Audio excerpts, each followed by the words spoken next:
The sun at last is shining. The summertime is back. It's 99 degrees. What is going on, Don't Unfriend Me Nation?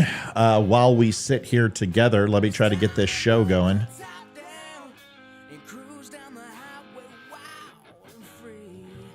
Livy, I'm waiting for signal. I'm looking right now. And everybody feeling oh so fine to have no kind back with a champ of the summertime.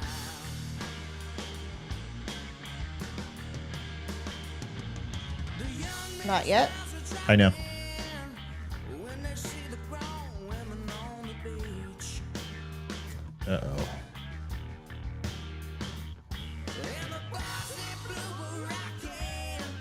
I always hate this when it doesn't go.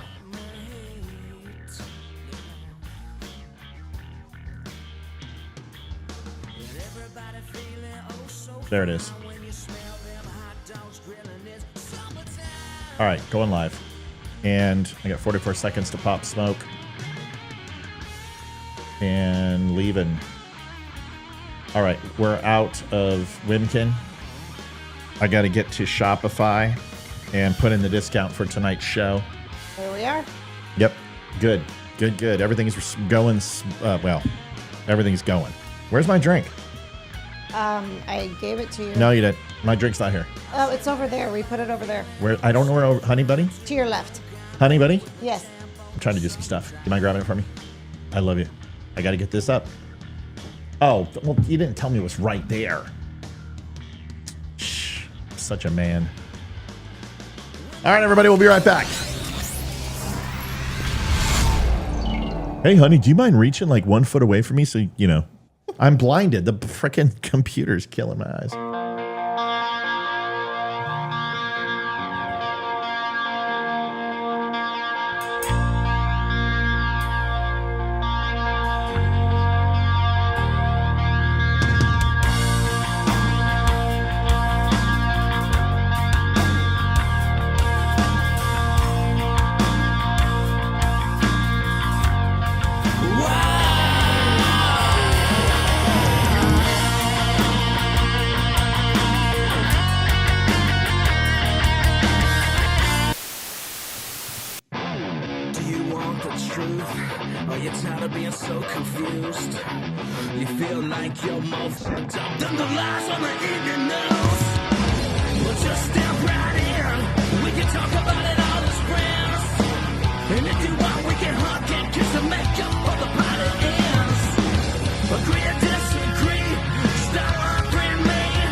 The DUM Club, folks. Exclusive benefits. You get a monthly meeting with all of us. Cost club membership. We're working on some things. It's getting better. We're doing hard to keep the club as prominent and abundant as we can. Help us out. Stop on by the DUM Club and watch it grow. It's kind of like a sea It monkey. is better than an American Express. I'll say that. That is fair enough. DUMClub.com. Stop on by. Hey, Hogswins here. Check out our friend Matthew Spirit at his podcast at The DUM Show and his website. Yeah, don'tunfriendme.com. Yeah.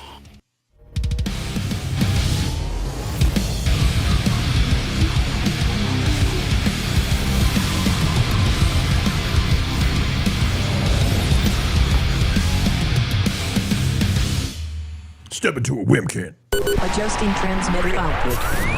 This is the Don't Unfriend Me Show with your hosts, Matt, Leroy, Amy, Olivia, and Mike. Geopolitics, military analysis, and election coverage. Coming to you live on the Spreely.tv network and all major social media channels at The DUM Show. Honest, direct, unfiltered. We can agree, we can disagree. Just don't unfriend me. What is going on, Don't Unfriend Me Nation? Welcome to the Don't Unfriend Me Show. I am going to need a little bit of time. My name is Matthew Spare. I'm the host of Don't Unfriend Me. And my established and amazing colleagues are going to tell you a little bit about themselves and where they hail from and why they're here and all that while I'll get something done. Okay, great. Starting to my right is... Me. Hi, everyone. I'm Olivia. I'm your beautiful bride of almost 22 years. Oh my God! Do we need Can to you get into believe this? that? 22 years? That's Wow. I know. yeah. That's unbelievable. When is it? When is it going to be? August 22nd. Wow. First day of school. So 22nd anniversary, first day of high school, first day of middle school. It's going to be an interesting day. Well, that's amazing. I mean, it's amazing. It's a long time. Yeah. Amy, how long have we been having an affair? I think it's been almost 3 years. It's one of those one of those questions that you just can't answer. It's like I've been meeting you online for like 3. oh shit, she froze. Oh no. I caused it. It's my fault. 3 years now. That's what happens when things get spicy around here. It gets That's stingy. right. Leroy, well, that's good. Well, welcome. Go ahead. Tell everyone a little bit about yourself so they know who the hell you are. Real quick. Sure. No, All right, Amy, folks. Amy needs to finish. She's not done. Amy's so excited she can't even talk. Leroy, why don't you do it, and then we'll get Amy back. All right. Well, my name is Leroy, and I hail from Ohio. I'm in the southern part of Ohio, near the great city of Dayton.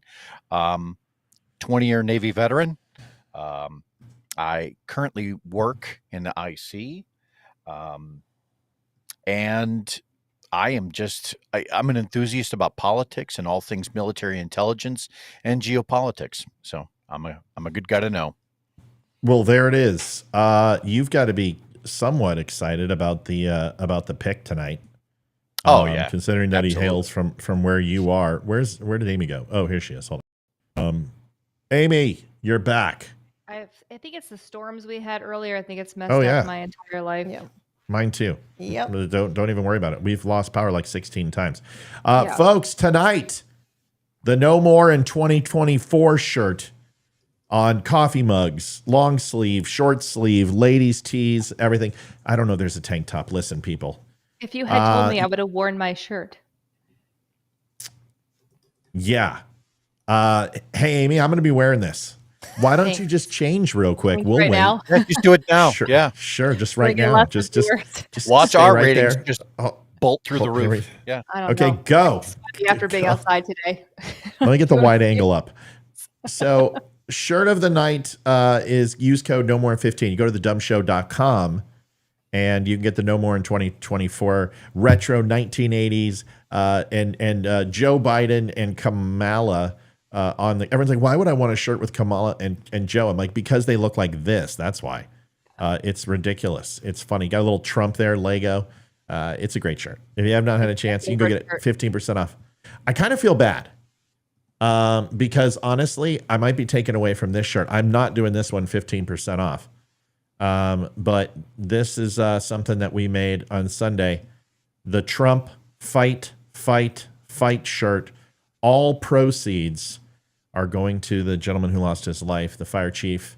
I love that. At the event. So the way it's a proceed match. The way proceed match works is fairly simple. I go ahead and get proceeds, whatever that would be. I make about $10 a shirt, and then what I would do is I would match the proceeds. So that's essentially everything goes to the Carpentore. Is that Carpentore? Carpentore. I think it's his name. Carpentore family. Yeah. So here's the thing. Donald Trump's done an amazing thing. It's at 3.5 million right now, the GoFundMe, and that's amazing. I don't care. They're still getting this. So FYI, if you wanted to get that shirt, it's available too, but the No More in 2024, 15% off.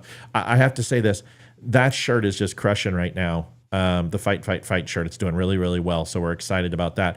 I wanted to, here's the thing, and I want to get to everybody's introductions. I got Leroy's finished up and then Amy's real quick, but I want to mention something. Damani Felder's kind of become a friend, I guess. And not somebody who we're ready to like swap spit and do ebony and ivory or anything. But because we want to make a reverse Oreo, Leroy, Damani, and I. Dyslexic Oreo for sure. But he's in Houston. And they have went through incredible hurricane again. And this time Harvey wasn't... Harvey wasn't as bad as you were saying that like you were Jewish for a hot second. That's Islam. Anyway, so that's that's Jewish. L'chaim. Okay, so we were at Harvey, and 5 days it was nothing but rain, no wind because it stalled. This one was high winds. This was a hurricane, and they've been out power for like 7 days. He had to leave his house. Wow. Newborn baby. He's been in the hotel, and they're out like $1,000 right now. And I was just talking to him, and I know he would be absolutely pissed off. But I said, I'm going to see what I can do, and I'm going to talk to the dummies. And even though we need it, we're blessed, and you guys have been amazing. Here's what I'm going to say: for the first 30 minutes, we're going to take donations for Damani, and anything y'all decide to help him out. We'll go ahead and make sure he gets that through his PayPal, and then we'll do something nice for him as well. He's not asking. I'm asking. I'm asking you. He's not that guy. He's like me. He doesn't want to take donations, and he doesn't need it because he has a full-time job. The problem is that they're kind of hurting right now. So if you're willing to help out, go to linktapgo.com/the DUM Show. I will gross up and take care of all the taxes. It's 30% tax. I'm going to take care of the taxes myself. It'll hit my company, and that's fine. So that's probably what I'm going to give, plus a little bit more. So if you can help out, linktapgo.com/the DUM Show. We're raising money for Damani Felder, a very, very good dude. Please help out. Okay, shirt. No More 15 is the shirt of the night. Amy, finish up. Or Leroy, any more of your introduction? No, I'm good. Yeah, Amy? I was just I think we've been meeting online for about 3 years, I'm guessing, somewhere around there. I don't know. I was trying to answer you, but I got cut off. But, and every time that we're playing and we get online, it's like in the background, secret lovers. That's what we are. No? No offense. Listen. No offense. There's no really offense taken. What? Short and I like Guido short looking? brown dudes. Yeah, like short brown dudes that are Guido looking. Yeah, that makes sense. Yeah. Like from the Jersey Shore and smell like Axe body spray. Gym tan laundry. That's all. Now the reason I say that it was 22. It was 22 years, so I figured I would listen. Liv knows. Whenever she looks amazing, I'll be like, "God, you're beautiful," and then she'll be like, "Thank you," and I'm like, "Thank God, that's all you are." And I always attach an insult with my compliments. I don't know why. It's called insecurity. I'm kidding. I'm not. I don't do that. That would be mean. We obviously anything going on the last couple of days that you all want to talk about? Anything special? I can't think of anything too crazy. Let's see. There was presidential attempted assassination. There was the VP pick. Nothing too crazy. It's all pretty norm, right? Pretty standard. I think Trump had some charges dismissed, right? There's been a huge too. Not really much happening in the news. It's been kind of chill. Yeah. Well, tonight we're going to talk about obviously the senator who is now turned vice president. What are the implications for Ohio for the rest of his term? What does this mean for Trump? Who called it first? I'm going to go ahead and take credit. I called it on Izzo today at 1:16 p.m. And I think, I'll be honest with you, I think I was the first official. I don't think anyone had called it. And I'll tell you how I found out.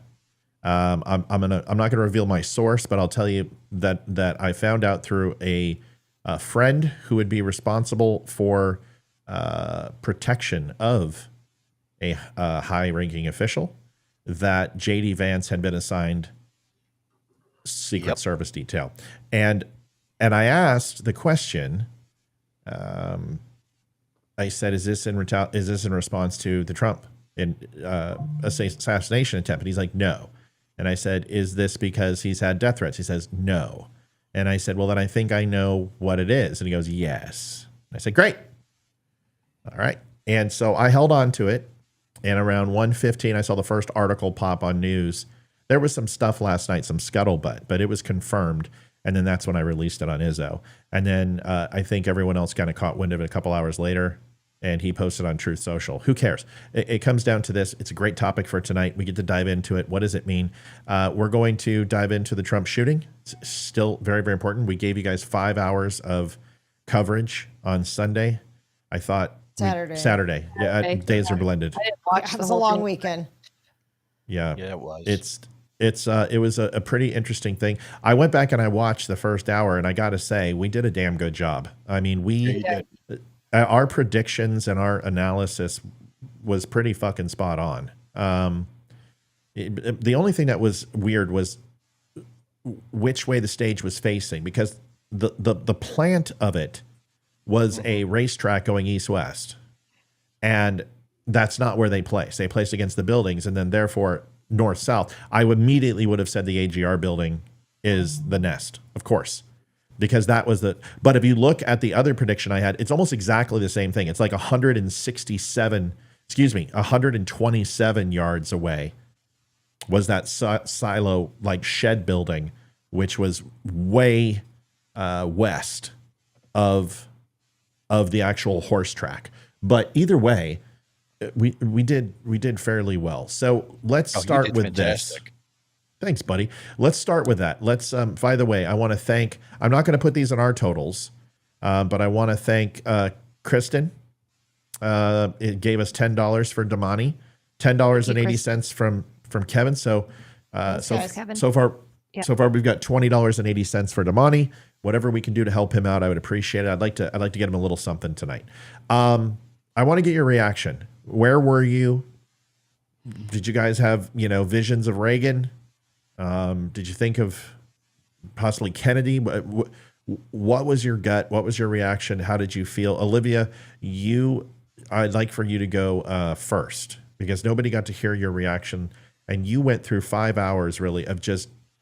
The first hour was me absolutely so fucking pissed off that I was barking orders and I was in go mode. And that's what I love about you, because when I get like that, you crush it. So want to get your thoughts, and then I want to go down the line and see what everyone else's thoughts are. Go ahead. Well, I was watching the baseball game. We just finished dinner. I was watching the baseball game and playing a little game on my phone, just trying to chill. And somebody on the DUM chat messaged me and said, shots fired at the Trump rally. So immediately I changed it. And when I got on to Fox, it was just chaos. So I rewound it a little bit and watched it. And then as soon as I saw it, that's when I yelled down the stairs at you. Scream. You scream. It was, that's what it was. It was, thank you, my Canadian lovers. $10 for Damani. We're up to $30 for Damani now. Thank you, everybody. Yeah, I figured that was a screaming type of moment, though. Well, it was, but I was playing Elder Ring. Yeah. Which, if you don't know what Elden Ring is, it's essentially you're a magician or a knight, and you fight some of the most terrifying effing things in the world, and it's amazing. If you haven't played it, it's probably one of the best games ever. I'm going to say it is now my #1 game of all time. It's the greatest game I've ever played. But I'm immersed in this, right? Like, there's times the kids will come down, I'm like, not now! Daddy's trying to fight a zombie!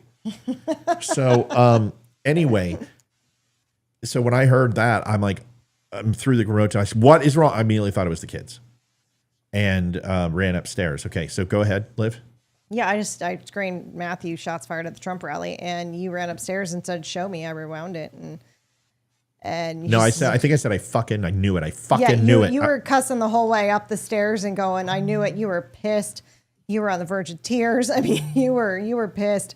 I was just in shock. And I rewound it, watched it, and you're like, yep, we're going live. So the kids Hayden ended up sitting in front of the news for like 2.5 hours just watching to give us any updates and stuff like that. And I was talking with him yesterday, and I said, you guys are going to remember this moment for the rest of your lives. You're going to remember exactly what you were doing. You're going to remember what you were wearing, and you're going to remember how you felt, just like I did on 9/11. And Ethan, you know, being Ethan, and your son goes, well, I was taking a massive crap, so I really hope that I don't remember that. And I'm like, that's my boy. That's my boy. That's my boy. Because I was like, you know, your kids are going to ask you about it, just like you guys have asked me about 9/11. That's when he's like, yeah, I was like, oh my gosh, Ethan, of course you. Real quick, sorry to interrupt. $10 from JD Stillwell. $21.10. Just hold thanks to the end. We got a lot. $21.10 from Deborah. We've got $31.40 from Deborah Augustine. And then before that was Deborah McLaughlin. And then $103.48 from, looks like Lee, if I'm not mistaken.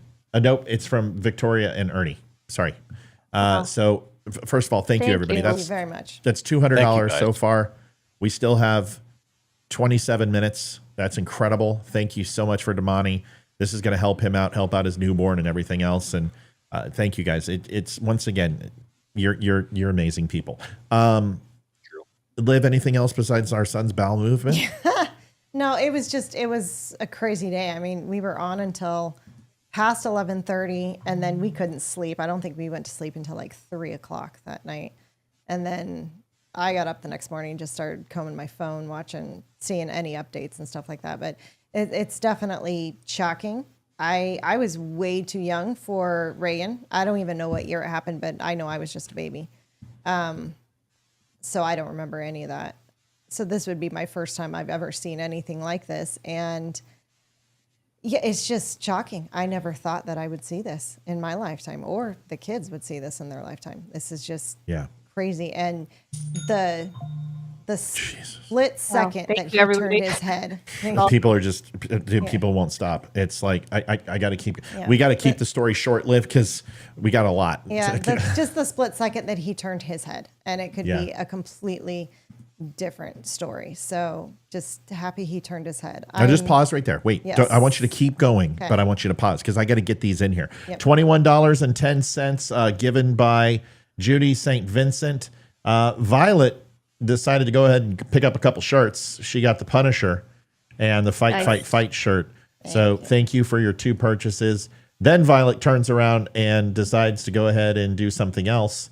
Nope, she didn't. $26.25 from Glenn. So we will add all these up and make sure that we take care of Damani. And I think I might record it and see his reaction. Okay. Then what? I mean, I'm hearing that man died. And when they announced who it was, and they announced it on the news on Sunday, I started bawling at the table.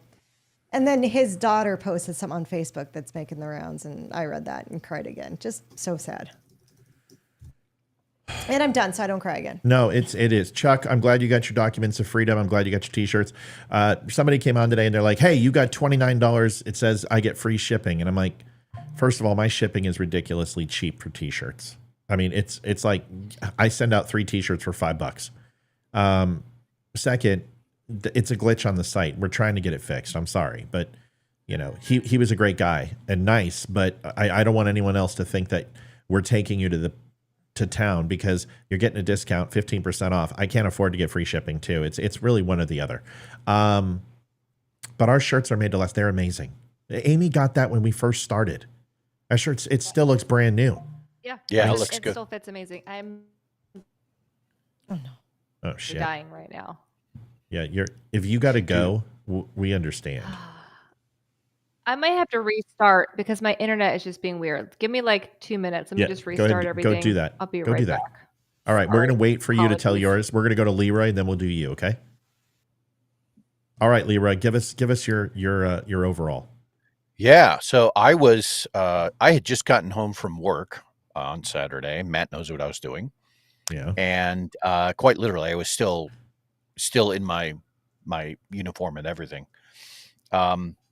We were eating dinner, and we normally block off all the texts and everything while we're having dinner, but my wife got the phone call from her sister that said, "Hey, so and so, Trump was just shot. Turn on the TV." Blah blah blah blah.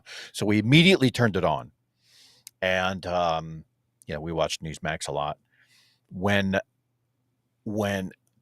I first saw the images, I just thought to myself, this is exactly what the extremists want.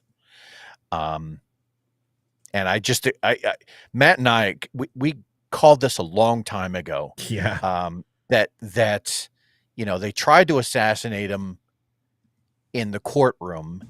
And when that was done and the polling numbers did the exact opposite of what Democrats were hoping for, we kind of assumed that the next step might be a legitimate attempt. And, fast forward, here we are.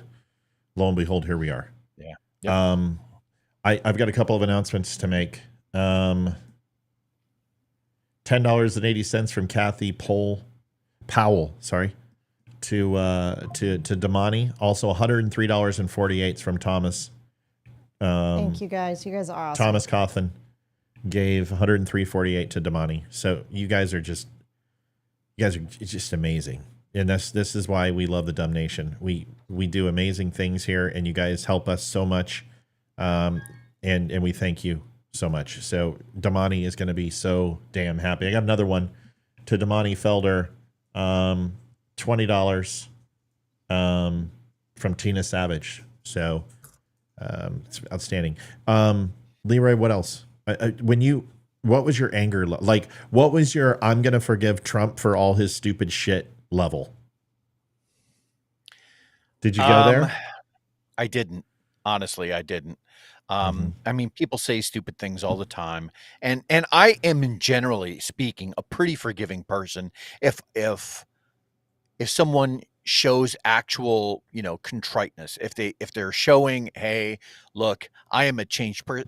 Like, you could read that kind of on a Reagan type level, right? Like, at one point he was a pretty hardcore Democrat, and then when he came over to the Republican Party, you could tell that wasn't made up just for voting purposes. Like, he meant the things that he was saying, so I'm pretty lenient with that already. I never put too much stock into the bullshit that a lot of people say.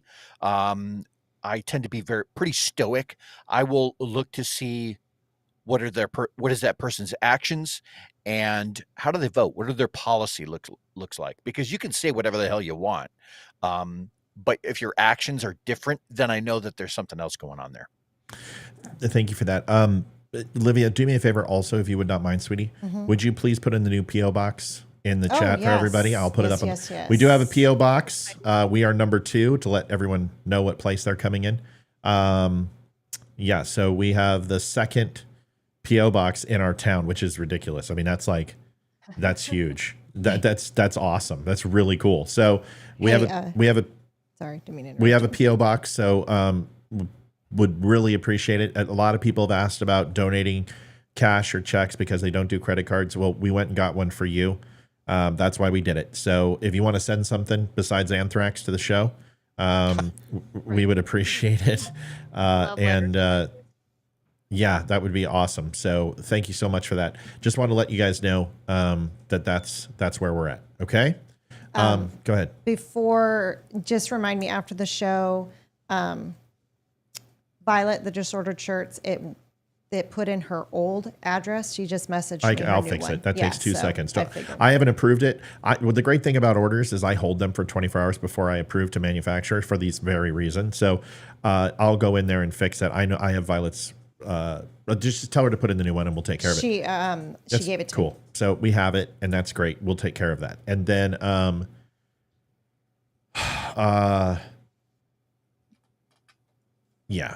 So anyway, we'll make sure we take care of that for her. We just got another donation, $20.10 from Keith Baker for Damani Felder. Nice. We're raising money for the next, looks to be about 19 minutes for Damani Felder, who just went through a hurricane, has been living in a hotel for the last 7 days with a newborn. 6-7 months old, that's a newborn.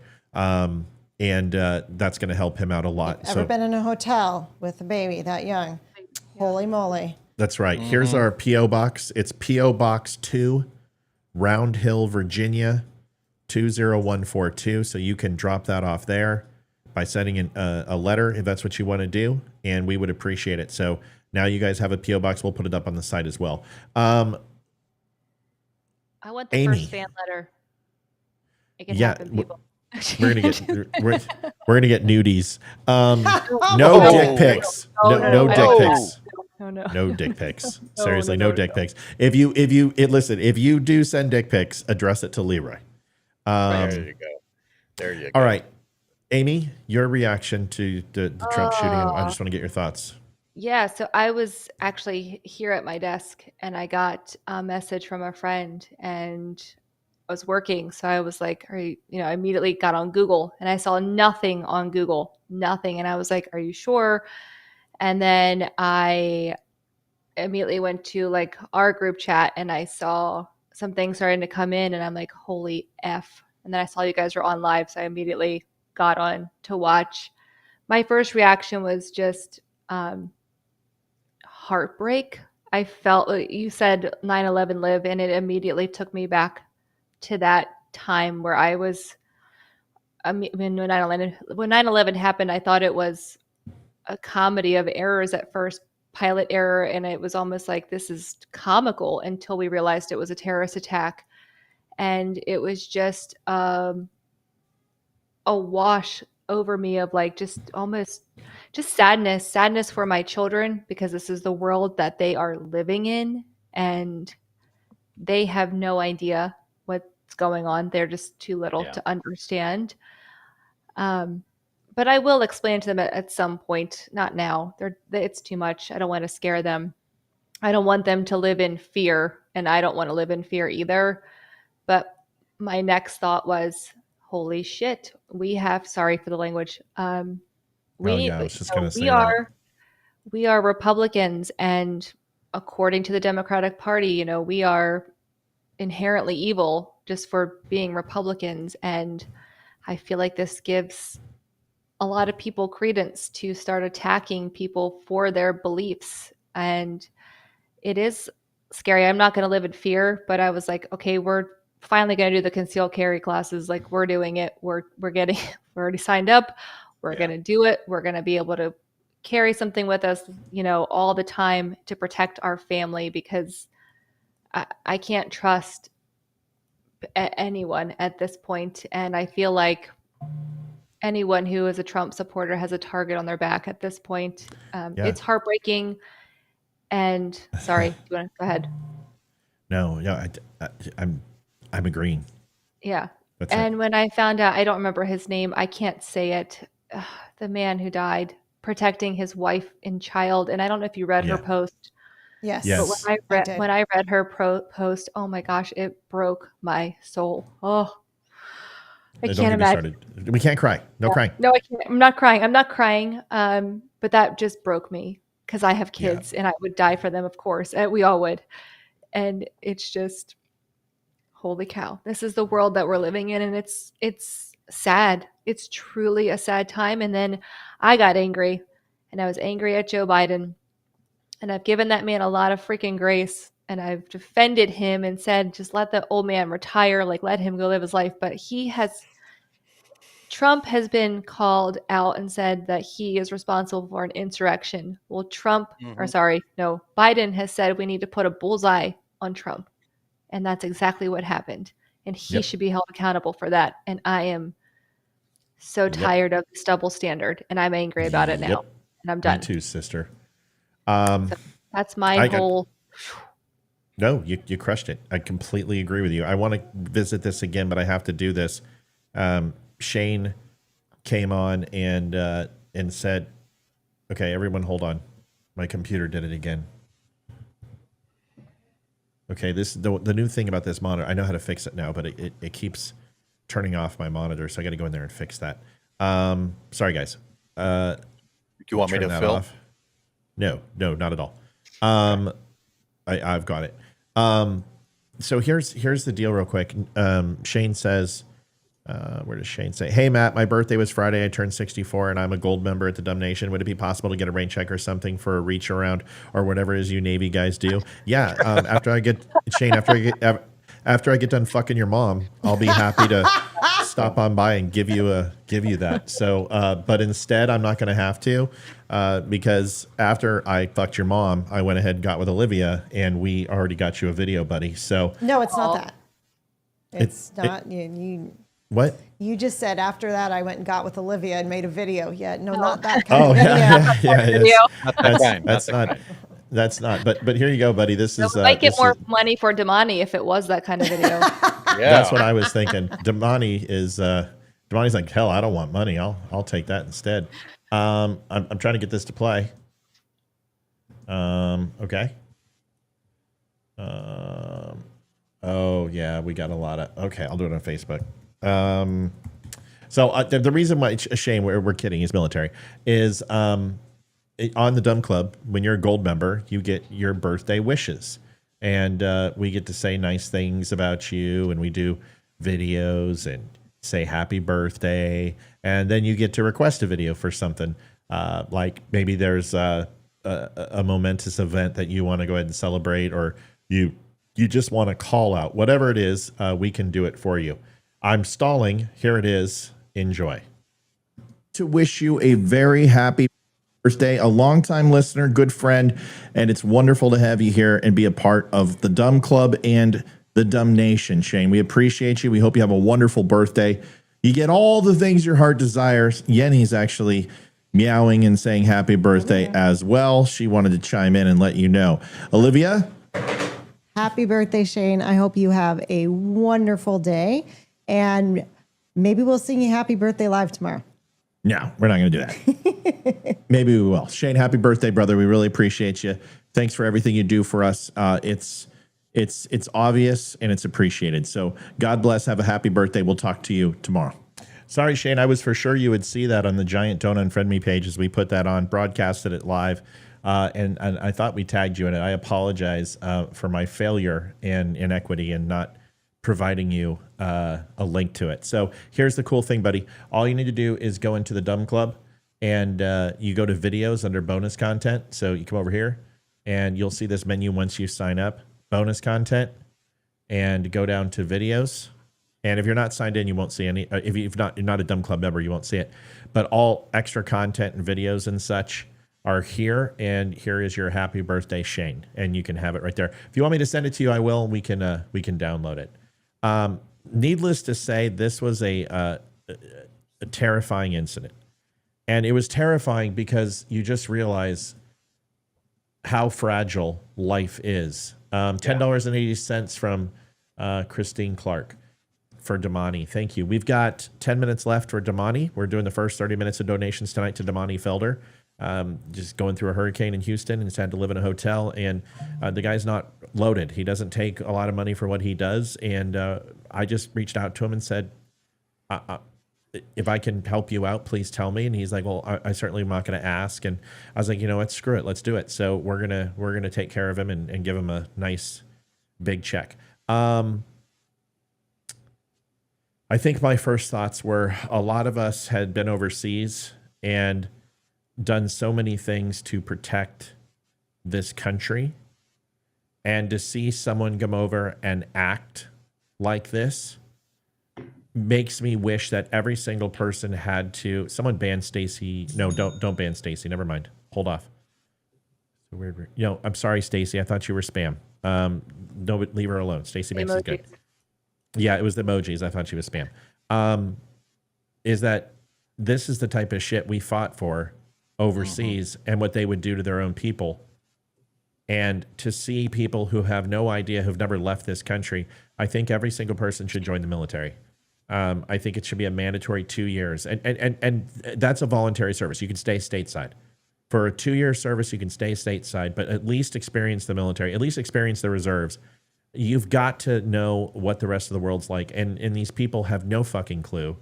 They are completely disconnected and delusional. And it made me sick to my stomach. I did indeed start getting teary-eyed, and it was tears of anger. It was just like 9/11. It wasn't sadness. It was I want to find who did this, and I want to hurt them until they can't hurt anymore. Right. And that type of anger is every guy knows what I'm talking about. So, and I'm sure every woman knows what I'm talking about. So, let's talk about this. When you guys look at this, what are some of your first thoughts? Is like, what questions are in your mind when you hear about the shooter? What are you guys thinking? I'd like to get some ideas of where your head's at. Anyone I'll go go first? Yeah, I'll go Okay. first. From the information that first came out until what I've heard today, I am not a professional, and I'm not saying this was an inside job, but from what we do know, it really does seem like something underhanded is going on. I don't know why the FBI can't unlock a freaking phone. They can. They have so much technology, and that just seems absolutely ridiculous to me. And I know you can Google how to unlock a freaking phone that's got a freaking passcode on it. It there's just so much information that there's question marks on, and it makes me think, why was this allowed? There was people, more than one random guy. There was lots of people saying, they were telling people, we see a man, he has a gun. Why was this allowed? It does not add up to me. Why was this guy who's 20 years old? I don't care if he was bullied and not like a social person. He had no social media, or was it wiped? I don't know. I'm not a conspiracy theorist, but there's a lot of questions that there are not answers to that we should have answers to immediately because of the world we live in and the technology that we have access to and the intel. And I'm not an intel person, but I can do some basic things on the computer and I can find basic information on people. I just call bullshit. Sorry for the language. So I'm not buying the story they're telling already. I'm not buying it. Yeah. Leroy? All right, you ready? Strap in. So ever since 2016, the Leftwing Media has labeled Trump a fascist, a Nazi, a dictator who would never give up his power. And they always tend to throw democracy in there. He's a threat to democracy. It'll be the end of democracy. And after the left wing kind of hauled Trump into court, right, to hang their hopes off of this election on the idea that if they can attach felon to his name, that somehow that would sway the polls. That didn't work. Shortly after that, Mississippi Democrat Bernie Thompson put forth a motion to strip Donald Trump of his Secret Service detail. It's not hidden. It's out there. It's in the media. They moved to strip the Secret Service from Donald Trump. Why? I don't know. Speculation is as good as anything, right?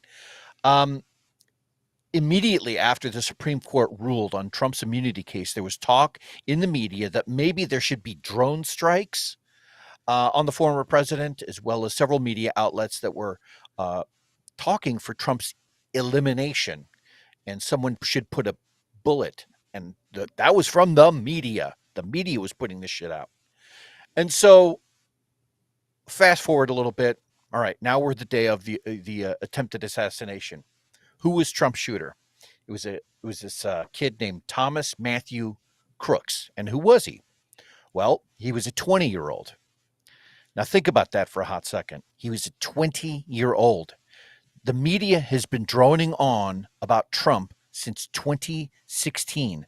That means that for more than half of this kid's life, all he has been exposed to, if he's tuning into anything left wing, is how bad this guy is and how people should eliminate, and somebody should step up and, take him out behind the gym and beat the hell out of him. That's all he's heard for more than half of his life.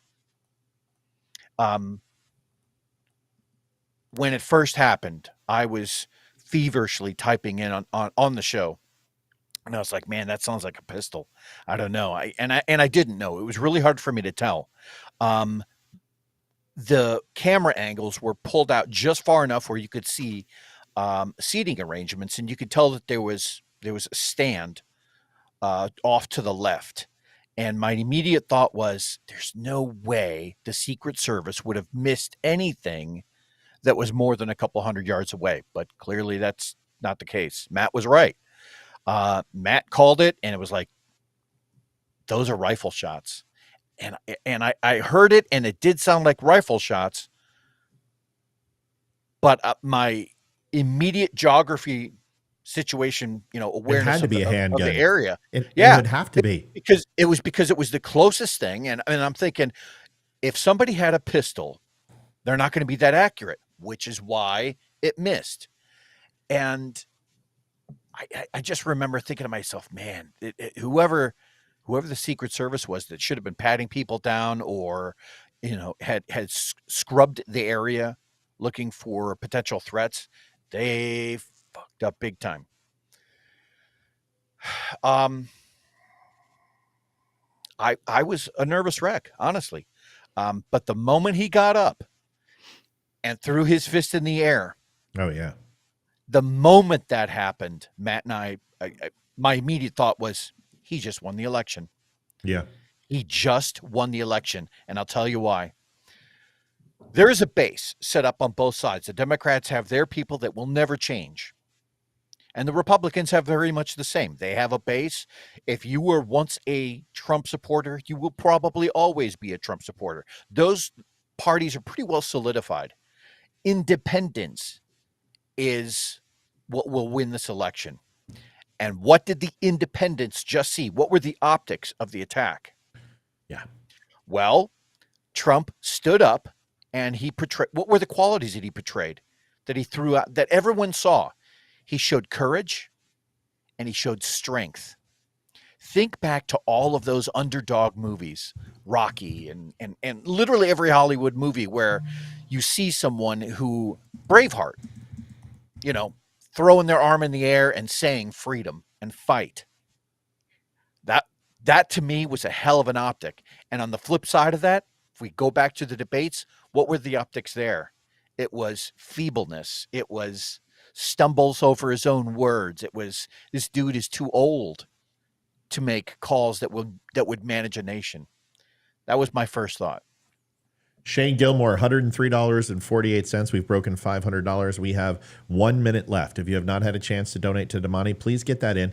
If you do a straggler, that's fine. Just put down there it's for Damani. And now we'll probably turn it back on to the DUM Show. We appreciate it. So I want to make sure. Thank you very much, everyone. Obviously, if you donate and want it to go to Damani, let us know. But we do appreciate it, and we'll flip it back to the DUM Show now and just let us know. Thank you, everybody. That was an amazing thing. He's going to be in tears. I'm sorry, Leroy. Your story was very detailed, very strong. I was zeroed in, so please go ahead. No, you're good. I was just thinking the exact same thing that everyone else was thinking. I was emotionally caught up in the moment, and I was, on edge, looking for the next detail, hoping that he would get up. When you saw all of the Secret Service collapse in on him, I was thinking, my God, please let it not have been a center mass shot or anything to the face. The fact that he went for his ear, that had me worried in the beginning. And then when he got up and I saw that fist and I saw the anger in his face and the life that was, this is not over and you will not stop me in this way. It rang true. It made me think a little bit of Ronald Reagan when that balloon popped after his first assassination attempt. And he was giving this speech and a balloon popped, and without missing a beat, Ronald Reagan goes, missed me, and it was that level of ownership of the situation. I thought it was beautiful. Real quick, if anybody is interested, Matt, can you give me another 30 seconds? Yeah, please go ahead. Okay.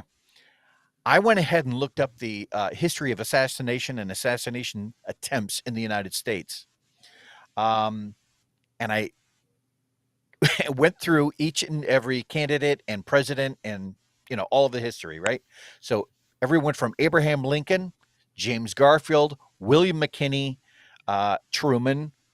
He had an assassination attempt in 1950, JFK, Gerald Ford, obviously Ronald Reagan, William Howard Taft. When you total up everyone who's had an assassination or an assassination attempt, the numbers are 4-1. For every one attempt or assassination on a Democrat, 4 Republicans have been targeted. That tells me plenty about who the authoritarians are in this country. Yeah. You didn't see my post, did you? I probably did not. I was locked up all day. No, that's okay. I appreciate it because let me see. Great minds. It's one of those things. Here you go. Oh, Jesus. I did not see that. Yeah. Yeah, no, great minds, dude. So did not see that. All right. It's shocking, but and that's the thing we need to realize. Liv, your thoughts on the shooter, and then I want to go through some things because I'm not a conspiracy theorist. I can't stand conspiracy theory. Everyone's like, it's a CIA made up word. That's your out. Just because the CIA made it up doesn't mean you're not full of shit. Okay. But I've got some thoughts, and before Liv goes, I just want to tell you, I walked through it in my head, and I went through and assassinated the president in my head, step by step. And my skill set, if Spec Ops guys are S tier, just S tier, the best. And then from S tier, it goes to, Echo, Delta, Charlie, Bravo, Alpha. I would put myself somewhere between a Bravo and an Alpha with the ability to execute that. You know what? I'll give myself an Alpha to execute that because I understand operational security very well. And I understand the systems in place that they have, and I'm also a really good shot. And I wouldn't need 150 yards. You could have put me outside of 500 yards, and I would have made that shot. And I went through it. You put me at 700 with the right weapon. Shit, we could do this all day, but it doesn't matter. The point is, I walked through it in my head, and I want to talk to you about it and talk to you about what my thoughts were. Olivia, go ahead. Well, my first thought being 20, that he probably went to college and got brainwashed. But now with Leroy saying what he said, he's been listening for how many years? 8 years, about how Trump is this horrible human being and is going to take away all your rights, and he's going to destroy the country, and he's going to put people back in internment camps, and just, horrible stuff.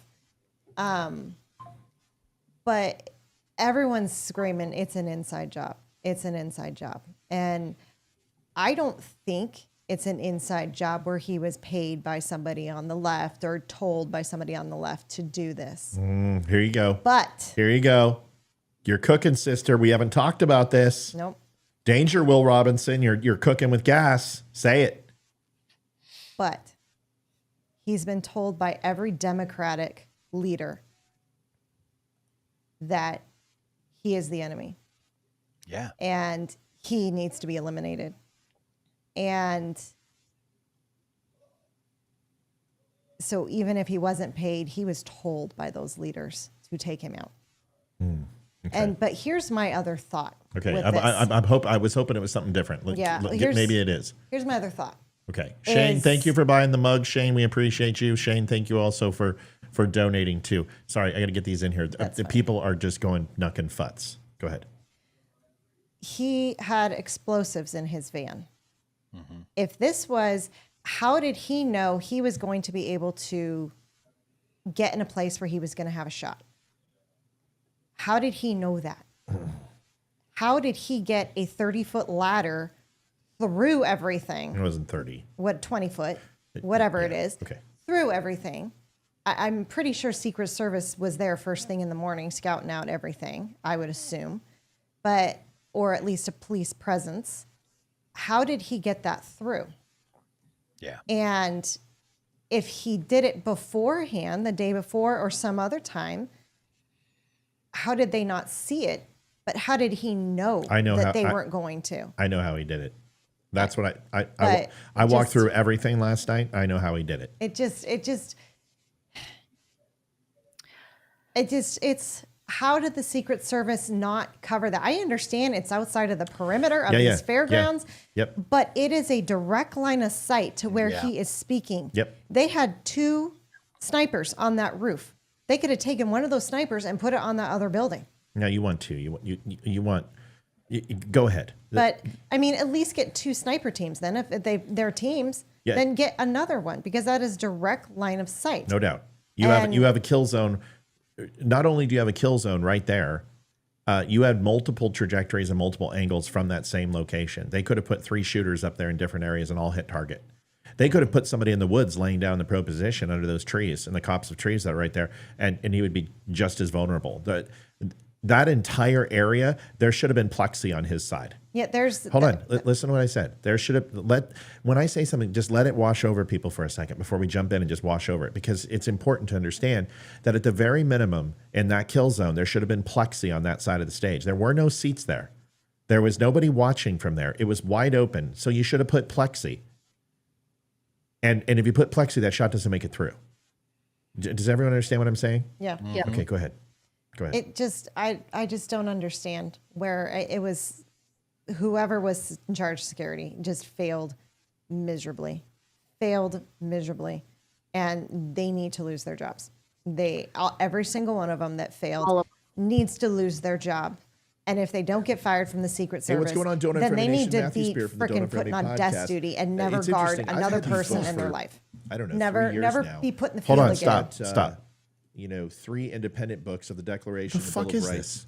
And the Sounds like a Constitution of the United commercial. States that I inherited from my mother. Leather-bound, beautiful. Liv, check all your And sources, Oh, please. uh, They're older Yeah. books, 1935, 1937, something to that effect. I'll show them It's on for the show. storms. People see me reference Apparently. these. Nope, nightly nothing the on show. my And end. The interesting thing is I've never really put 2 and 2 together. We have a website, and What we're talking about. Yeah. And we have the news set go too. go ahead, Yeah, Liv. just Sorry. whoever was in charge of that, every single one of them needs to be fired or taken off field duty. They should never be able to protect another person. Ever. Yeah. I agree. I mean, it's just they failed so miserably that heads need to roll. This should never have happened, ever. Okay, so you guys have very logical conclusions and everything that I felt in the first 24 hours. When my uncle and I rekindled our relationship after 30 years of not talking, and he is a huge John F. Kennedy fan, we sat outside and he had a cigar and we're having a drink.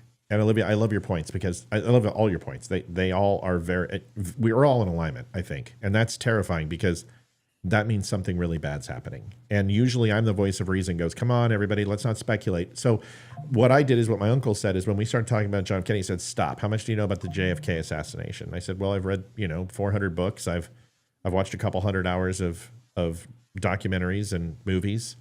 I've been to seminars. I've been to the location multiple times and walked Dealey Plaza and walked Elm and been on the 2 different floors where the shooting could have possibly happened in the Texas Books Depository. Almost said suppository. And he Just goes, as good. he goes, stop. He's like, have you killed Kennedy yet? I said, what are you talking about? He said, have you killed him? I said, he's like, have you walked through after what you've collected and what you've seen and assassinated the president in your head? And I said, no, I have not. And he's like, it's great talking to you. We'll talk tomorrow. Come back tomorrow night. Go kill the president. And I went home and I killed the president. And it took me about 12 hours. I didn't sleep. And I walked through everything. And after I did, I woke up and in my head, and I just said, it was the United States government and Lyndon Baines Johnson. There is absolutely no doubt in my mind. And I've been vindicated in that thought because I've never said it was the Klan or the Mafia or Russians or Castro. It's always been our government. And when those documents were released, the 14,000 pages just last year, I read through all of them, and everything leads to the CIA. Everything leads to Alan Dulles. Everything leads to that. Now, so last night I tried to kill Trump in my head. Now, for the Secret Service that just came on, NSA that's listening, listen to the full context, okay? And hello to our friends in the NSA, Leroy and I both say hello. This is not a literal. We planned this out. This is a how do I replicate what the shooter did? Now, there's some things that immediately stand out to me, and I hope stand out for you. Shorts. You're going to kill the president. Why are you wearing shorts? Why are you going on a metal roof and a 95, 98 degree day? And why would you wear shorts? That's the first thing. Not as a stupid choice. The question is why? Why would somebody wear shorts? Anybody want to answer that question?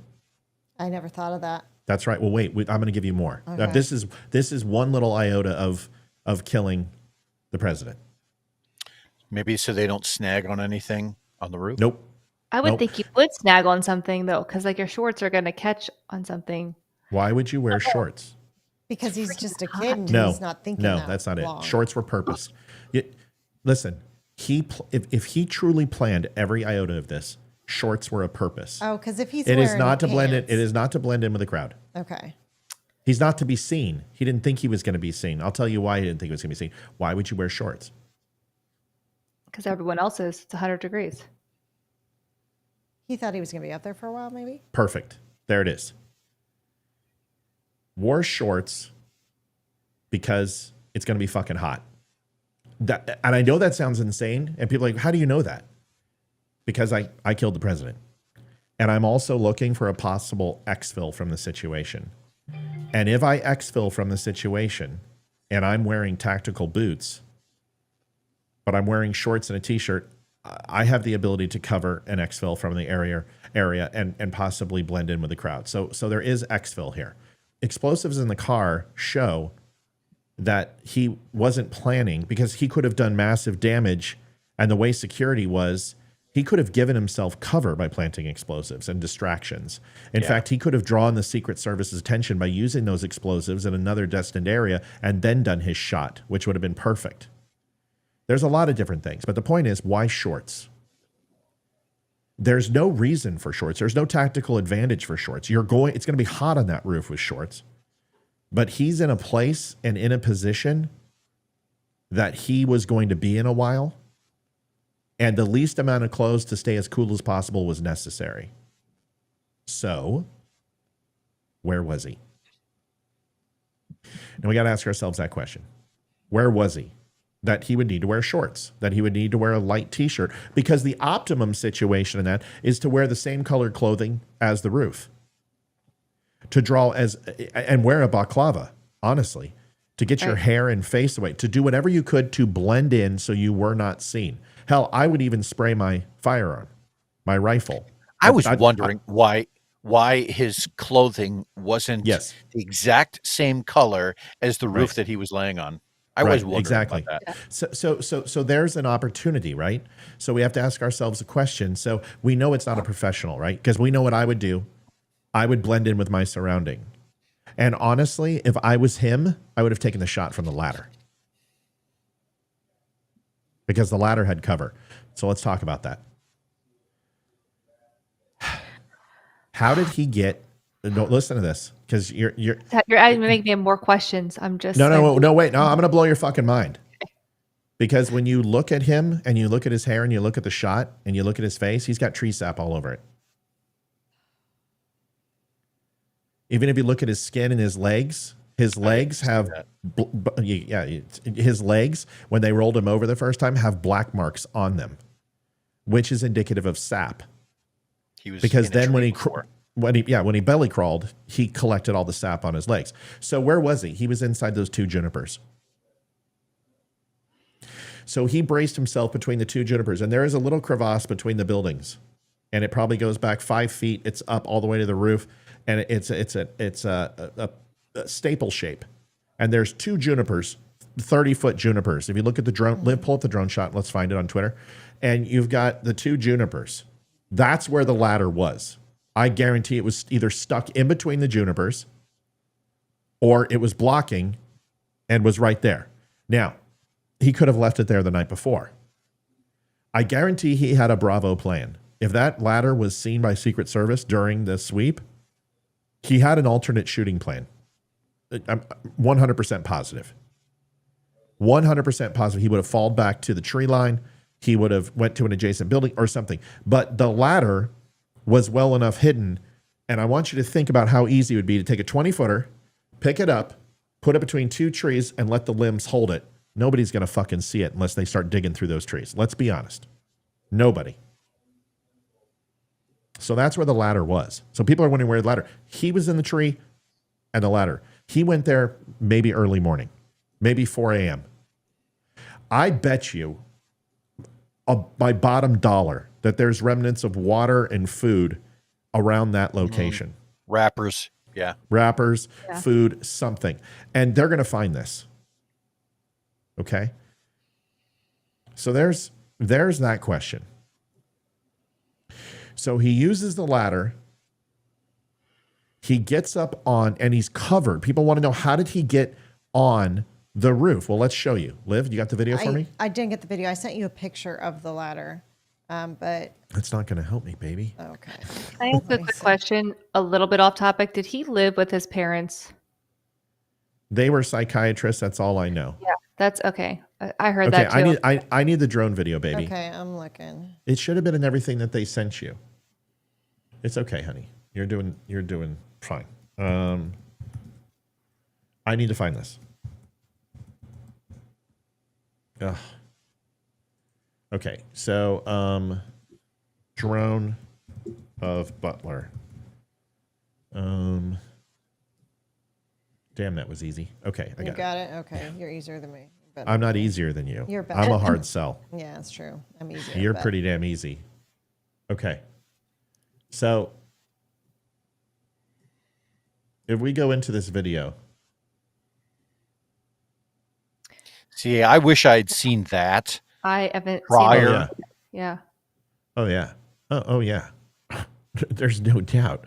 I would have loved to have known, because this would have told me everything I needed to know. Oh, everything. Everything is right there. But here's a shot. There's a shot here. And that's gonna be 265. You're gonna hit it with 265. So an experienced shooter will hit it at that range. Okay. All right. So let's just go through this. Yeah, could you map it out? Because I listened to your show for an hour, but I've not seen anyone map it out. I don't even know which building. Yeah.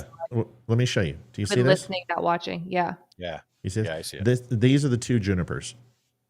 Okay. So, and sniper team is here. See it? See me moving the green thing? Yep. So sniper team is here. First position's on a tripod, mounted tripod that is on, by the way, I told you those were slated roofs with a crown. And both sides, that tripod, one leg, two legs, sit on the crown, and it's perfect. Okay? That's one line of sight. Then you have a guy in prone position. Why do you have a guy in prone position? And why do you have a guy on tripod? Anybody want to know? Does anyone know? Okay. No. Let me tell you why. I don't know why. No, go ahead. You got a guy on tripod so he can do this. And you have a prone so this guy can do this. So there was a position that they were watching with that prone position without sweeping. Guy on the tripod was sweeping. And what he would then do is those snipers would mark their spot. 11 o'clock, 12 o'clock, 1 o'clock, 2 o'clock, 3 o'clock, whatever it is in their purview. And they could break it down by 5 increments. And they say threat, 11:05. Boom. Scout moves over, 11:05, doubles up on target. It's for redundancy, but it's also to make sure you have a fixed shot that's not moving in a target where you think is a high propensity to be a danger. Okay? Could be a door, could be a window, could be a facet of windows, multiple windows, but whatever it is, spotter is fixed on a bag. And he's right there. Guy in a tripod sweeping. Okay. So those two guys are here, and they are fixed. Spotter is looking right here. He is down low and he is looking right here. I promise you. Right here along these trees. And he is waiting to see somebody lay down, waiting for something to rustle, waiting for something to pop out. And then this guy is probably sweeping this side from here to here. They needed 2 more teams. Let me show you where they needed a team. They needed a team right here. And this team would be responsible for all of this swath. And they would be sweeping. You'd have one guy here and one guy here, 2 sweeps. And these guys would have their nest here to take low, and those guys would take high on top of here. I see 2 potential holes there. Go ahead. Matt, do you remember Old Navy FMV? You know what I'm talking about when I say, look at your keys? Yeah. Okay, so keys number 8 on your keyboard, the keypad, corresponds to that white building. See those 2 poles that are right kind of in the center, and then there's a white building at key number 8 from where that's at.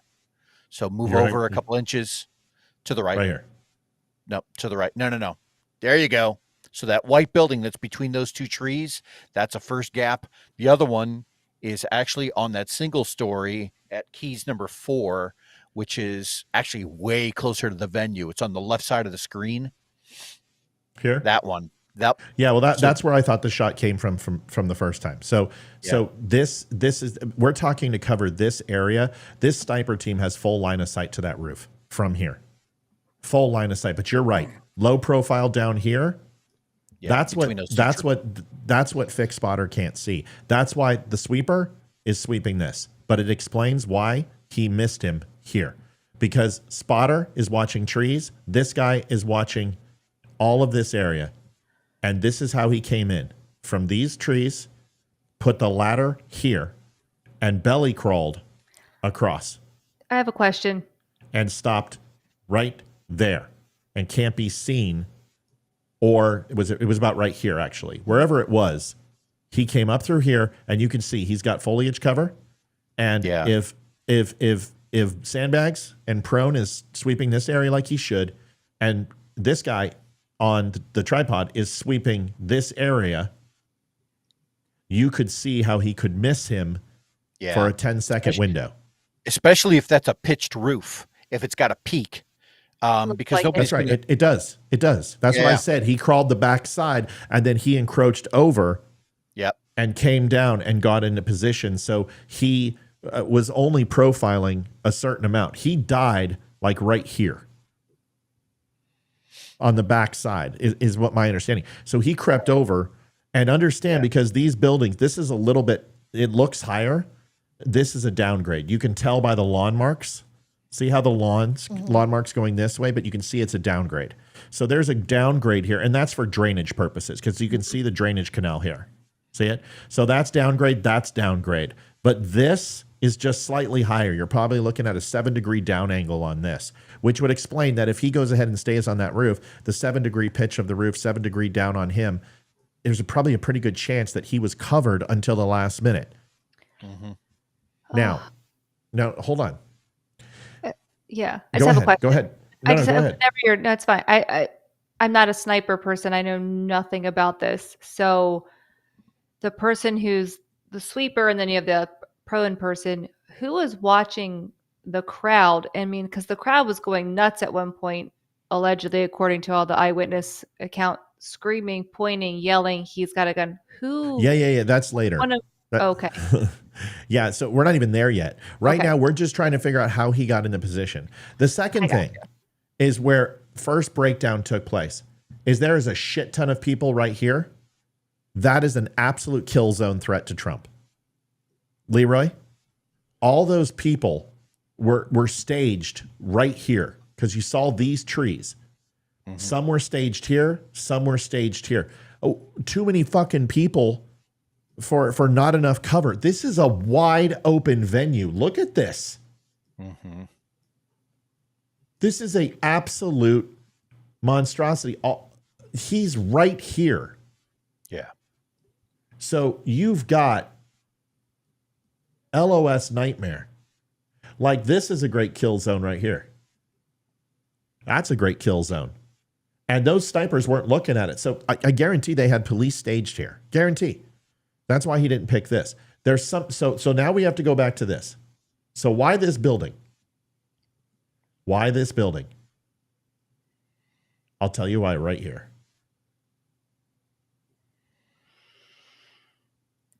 Because you can go in between the other buildings and not be seen. Those trees right there absolutely provide a shaded, safe area for him to be in. Now, let's go ahead and ask ourselves a question. How is it possible for a 20-year-old kid to understand reconnaissance, predetermine where snipers are going to be, and know right where to go in? This is where the story unfolds, and I have to stop. And when I tried to kill the president, I said, my years of training would pick the same spot. I have an idea. Well, hold on. I have an idea. So he recon? I think we're all thinking the same thing too. Okay, I know you are. All right, so let's answer the question. What is it? What's the answer? Video games. Playing Video all the games. Video games. Oh. Playing all the war video games. This is the answer. Well, Go ahead, Amy. I don't know if it's I'm not a video game person, so I didn't go there naturally. But I was thinking his parents are both mental health professionals. They're both psychology or psychiatry. I'm not sure which, but so they're teaching him to think in a different way. And maybe the video games had something to do with it. Like he's learning to think in a different way, like to forward think. Well, what if, because he has the parents who taught him that. Yeah. I don't know. I think, listen, if you have people in psychology, that means he's probably got a fairly high IQ. He's smart. But that's not the reason. Video games don't teach you. They teach you angles. They teach you trajectories. They teach you how to stay low, how to keep yourself hidden. They do not teach you where sniper teams are going to be. He would have had to make that decision to get that ladder there, to put himself in position there, to understand where the sniper teams would be. Now, he could have just hoped that the sniper teams, but now I want you to play the offense and defense. This kid played the ultimate game of offense, and that sniper team assumed that's where something would happen if it did. And the kid picked the spot. I want you to understand, I don't care how many fucking video games you play. That is unbelievable. I bet you, and I would put money on this. I bet you that Google Earth played a big part of that. And that if you go through, that's my boy. That's my boy. And that if you go through his search history on Google Earth, you're going to find that building with all sorts of magnification on it. Here it is. Yep. So now that we have, I'm already fucking there. So I'm already there, Leroy. So attaboy. I know. This is Google Earth, and this is Google Earth from today. The video location, like I said, is you have people here staged. This is within kill zone.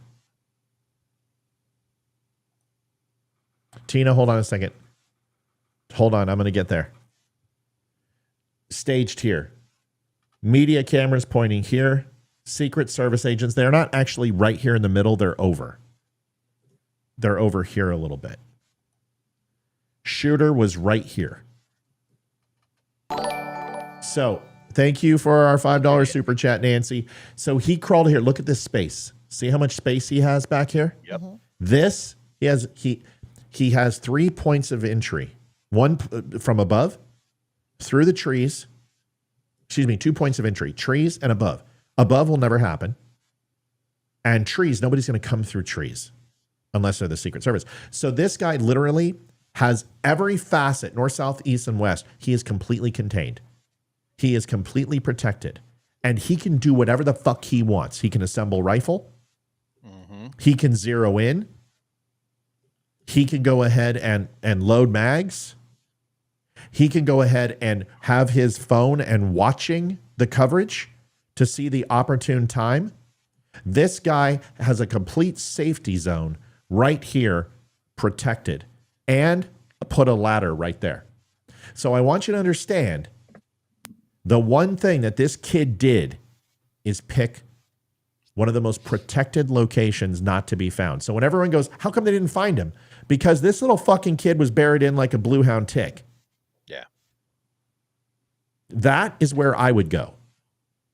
If I could, I would go in between these two buildings, but there's a door here and windows. You could see that if I blew it up. I can't blow it up anymore. So this is bad. Here, there's no windows. There's no exterior facing. Leroy, you made a motion. What were you going to say? I would want to know, and this is me thinking, tactically. I would want to know if the FBI or whoever's going to be doing the investigation, if they have found a long range where he may have practiced, and hear me out with this. If he was able to practice and get his shits zeroed in on something that was appropriately long enough, right? I'm not sure what would have happened there. My guess is that he didn't have adequate access to a long range, and that when he was trying to zero in, he was doing so at a short range, so something like a point blank or something that it was only 20, 30 yards. And so Matt knows this, just like I do, that those ranges, while they're okay, they don't give you the precision that one might need if you're going to make a really long shot. But that's not a long shot. Well, it is an easy shot. If it's not zeroed. Well, not for him, that's what I'm getting at. I understand if it's not zeroed. And that was my original thought, is that the reason, but understand this, he hit his ear. The turn saved Trump's life. He was going to hit him on the fucking, the apple. He was going to put him out. Lights. That's where he was aiming. He was aiming at the back of the head. Let me show you a picture. I'm not disagreeing with you. What I'm saying is this guy zeroed his weapon. He hit what he aimed at. The problem is Trump turned. This is why. Yeah. Look at Trump. So this is the angle here. And you can see it was going to take out the back half of his brain. He was going to die. It was going to take out his spinal. With that speed of a 5.56 or a 2.23, his entire half of his head would be gone. He's going to go in at 2,500 miles at that range, 25 to 23 something miles an hour, 2,300. And by him turning, it hit his ear instead.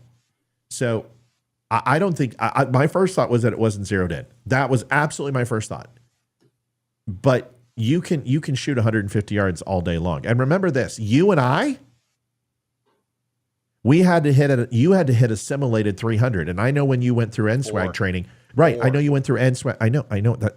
Okay, that's why I'm saying I'm giving you credit. At NSWAG training, you had to go through 400 yards to 600 yards. I had to do a 150, 300, 500 yards, and a 700 yard shot. All with 700 was 308. So with scope and iron sights at 400, 350, 300, and steps down. And if you couldn't zero in a rifle with 2 shots, you didn't fucking pass.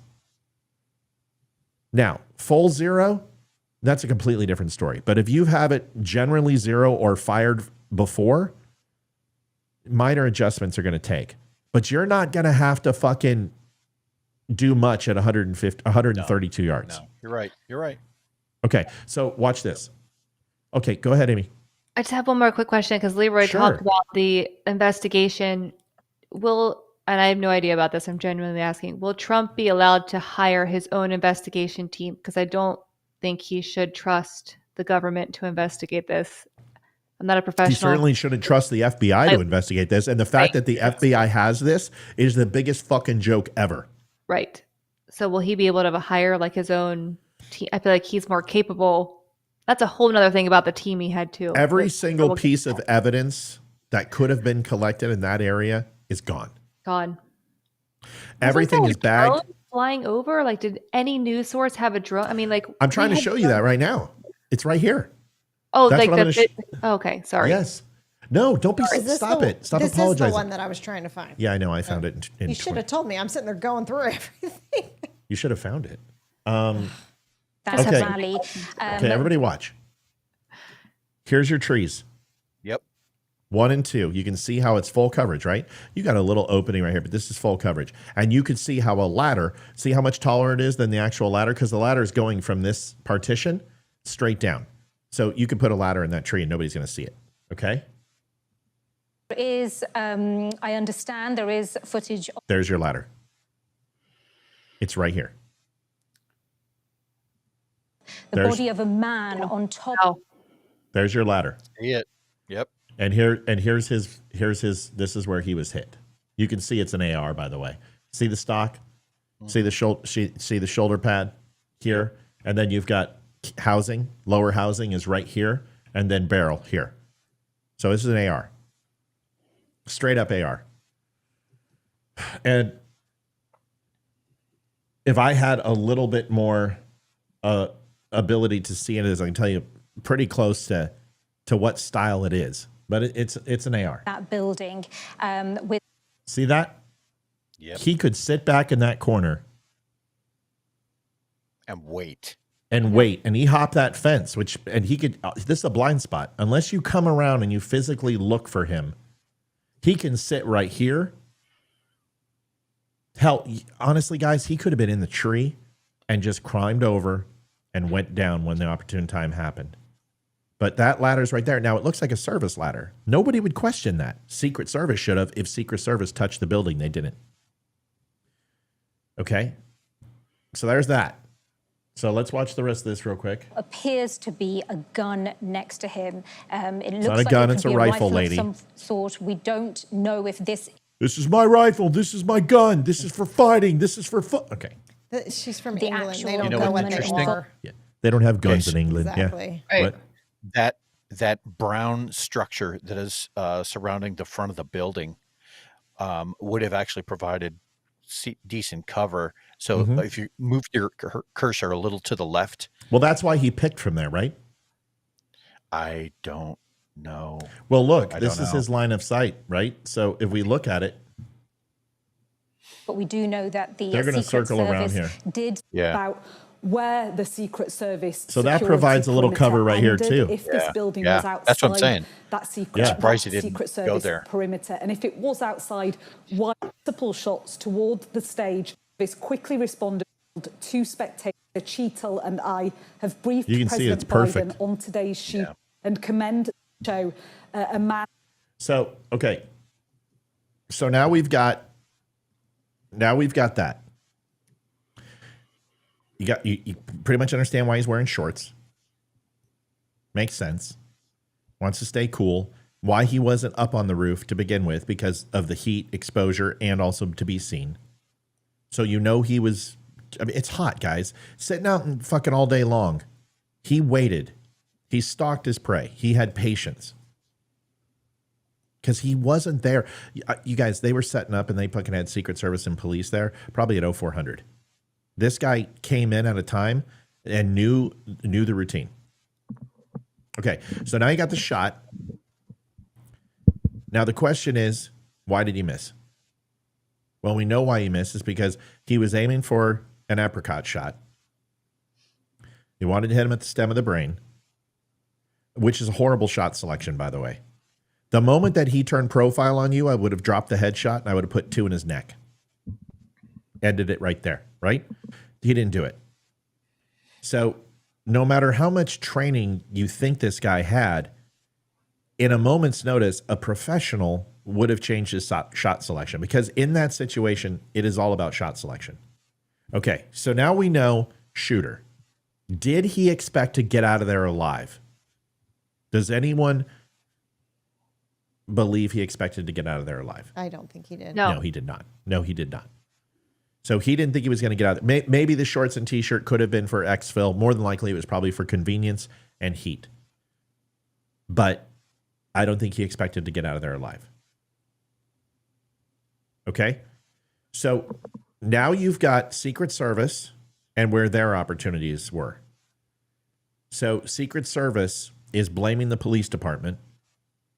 And the police department inadvertently has said that this was Secret Service's baby. Of course. This was not a full presidential detail. A full presidential detail, as Leroy knows, is a C-17, is an armored limousine, is a full tactical unit, is 200 Secret Service agents, an advance team, a recon team, a sniper team,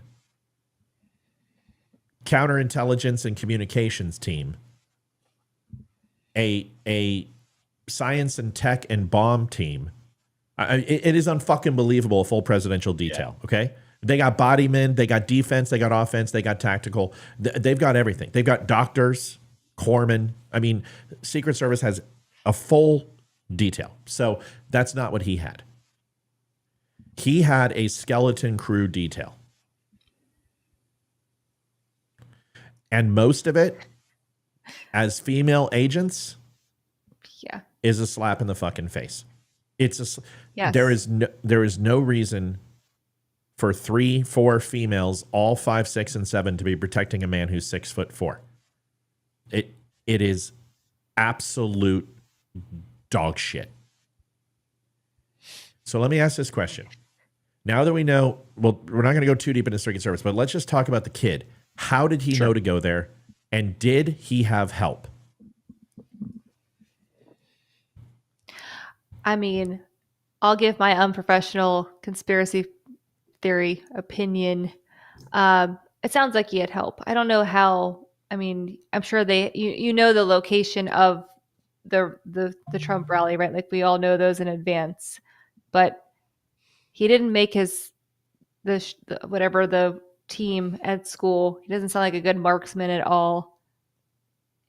Something else had to be a component here, in my opinion. Great.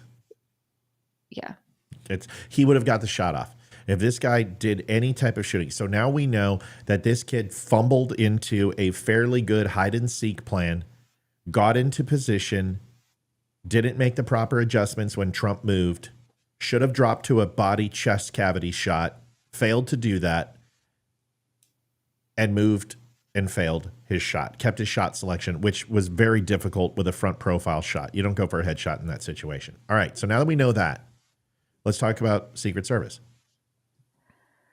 The teams involved in Secret Service, you have the body men. Remember what I said. They collapse and they perform a circle around the target and cover. They then coordinate, and each person, one hand underneath on the chest or on the legs, if they need to carry him, stretcher carry him, and they fold him in half. Well, fold him down. So he looks like an L or an L bracket. And they position his body, and they stand as top tall and put him no higher than chest level. So no shot gets through. None of that took place. In fact, he sat there and deliberated and argued. What were they waiting for? Why would you allow and keep him there? Why didn't the SUV back up and open doors and literally grab him and force him? Well, because you had females. You had people who couldn't keep Trump down. He is a big fucking man. He's 250 at least. Mm-hmm. And he's a hoss. And he's sitting there saying, shoes. Sir, go fuck yourself. Shut up. Get in position. Be quiet. We're getting you out of here. Say another word, and we're going to fucking gag you. And you get him up, and you get him out, and you have that SUV back up to those stairs, open up that back, throw his ass in, shut it down. And after Reagan was hit, 0.2 seconds later, Reagan was in the fucking car and gone. Yeah. The fastest exfil you've ever seen. It was less than 2 seconds to grab Reagan, get him in the car, and fucking go. And he was hit. Yeah. And the guy hadn't even touched the ground. The guy who was protecting him his feet hadn't touched the ground when the car was pulling off. That's how quick it was. And not just that. Here's the thing. Is that why is that SUV sitting there? And literally, like, I thought he was going to back up, and it looked like my wife was driving. I thought he was going to do a 12-point fucking pullout. You step on the gas and run over anybody in the way. You get the president to the hospital. This wasn't Secret Service, y'all. This was a bunch of fucking amateurs. The CRT, the tactical team, the tactical team was complete shit. That tactical team was kick the fucking podium over. What are you doing? Literally hopping over shit. Why are your weapons pointed at the ground? Secret Service completely fucked it up. And if they failed on all of those quadrants, then they didn't sweep, and the advanced team failed too. This was a mishmash Secret Service team that was put together, and it was complete dog shit. I actually want to know how far out this particular meeting venue rally was planned. If this was 6 months out, 3 months out, or was it so impromptu that it was, hey, let's go here in a week and a half to 2 weeks? Because then, with the decreased manpower of the Secret Service, with an abbreviated timeline, that's going to leave them way less time to do exactly what is required for proper security in that area. And I wonder if that was at least a contributing factor. That's a good point. Here's Mel says, Matt, is Hawkeye the sniper team? I think Hawkeye is the HRT, FBI, Secret Service, tactical team. Those are the guys that were in the Brown. Those were the professionals. That's the fucking 6 to 8 man squad you don't want to fuck with. And they were there to ring holy hellfire. They were late.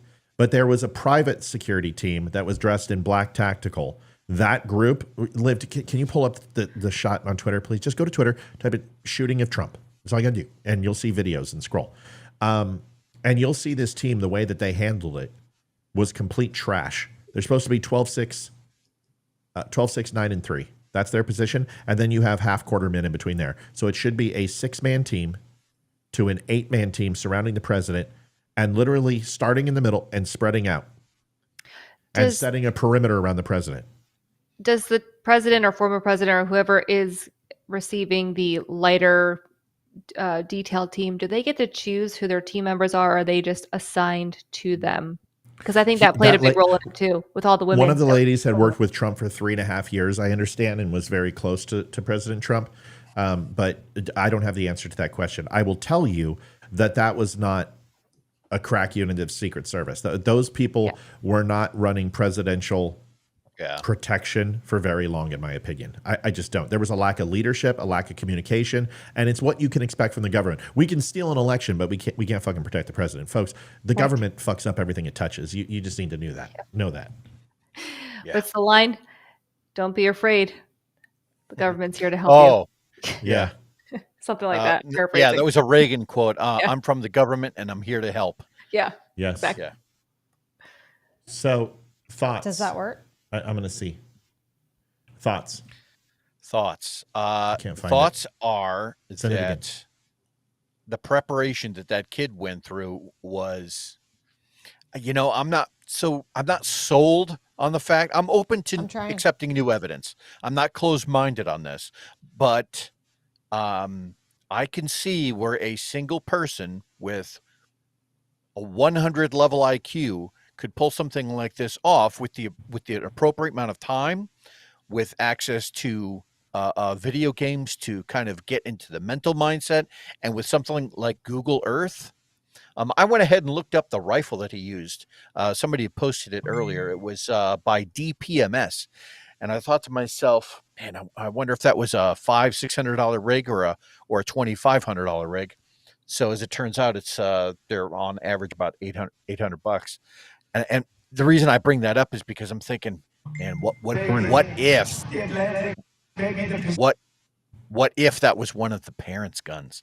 What if that was his dad's gun? Wasn't his dad's gun? We'll probably find out that it was. I thought that was. I don't know where I heard that. I thought I heard that somewhere, but I could be wrong. Obviously. But that's inexpensive enough that I could see a 20-year-old owning it. So here's the reason why the AR was laying on they had grayed out his body.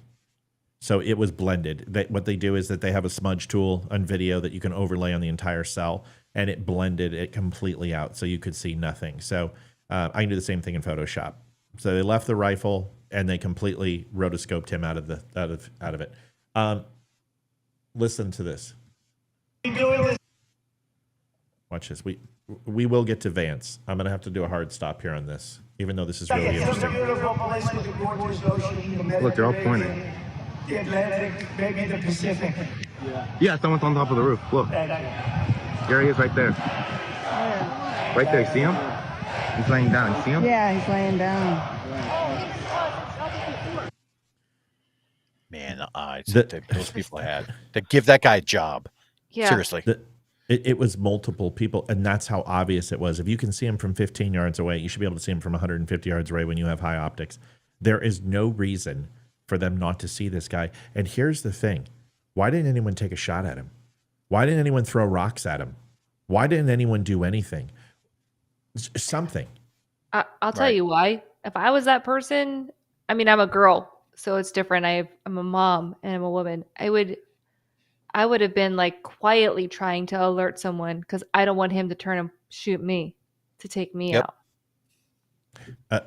Well, there's supposedly eyewitness testimony that one of the police officers engaged with him and then backed down. I don't know if this is true.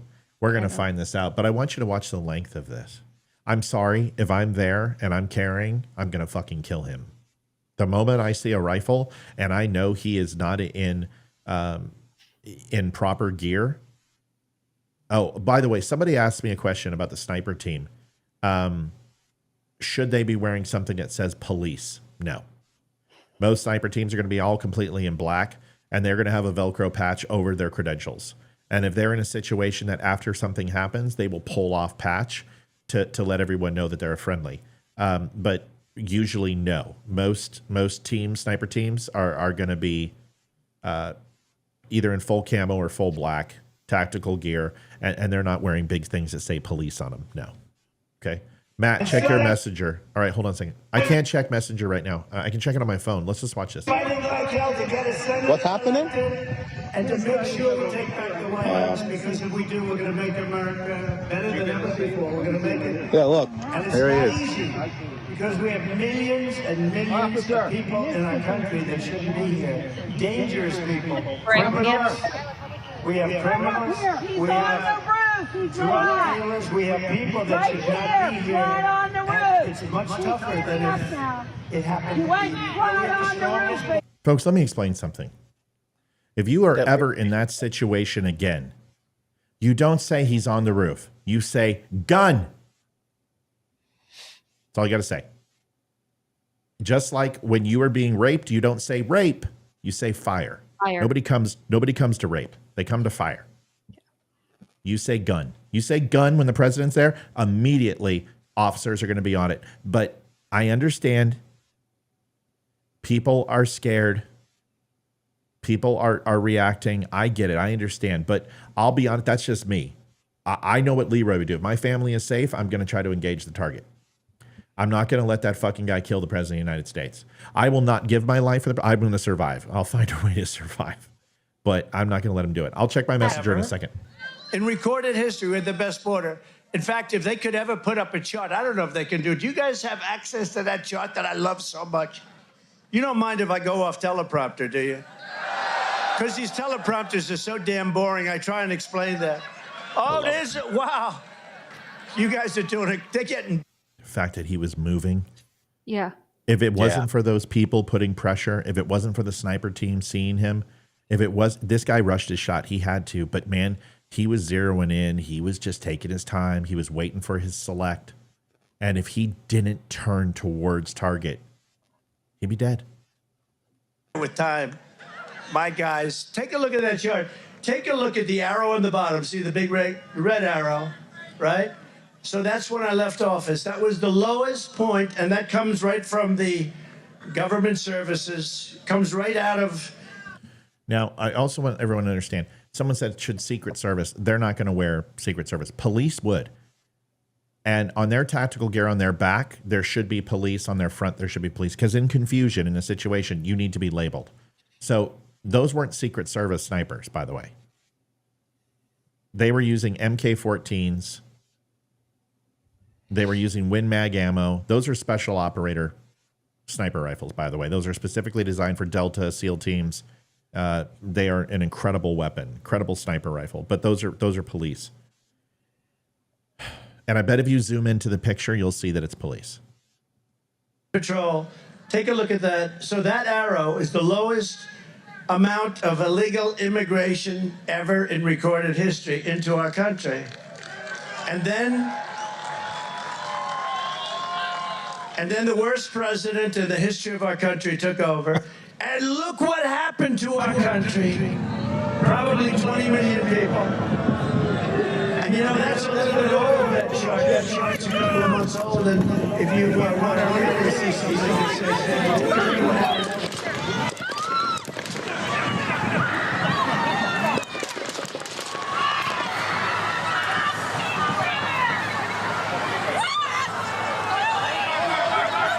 he's turning this way. Be careful, guys.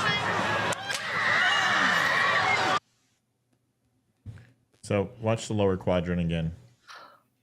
I heard the click of a suppressed rifle in there too. Or somebody did yell gun like 5 Yeah. seconds before the shot was taken. Yeah. Hold on. I'm trying to.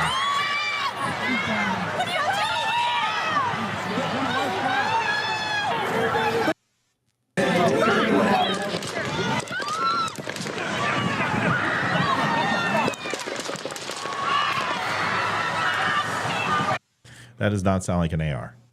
From that distance, it'd be much louder than that. Could be suppressed or it could be 22 long rifle. And if that kid's using 22 long rifle, then he doesn't know what the fuck he's doing. I'm just letting you know. It sounds suppressed.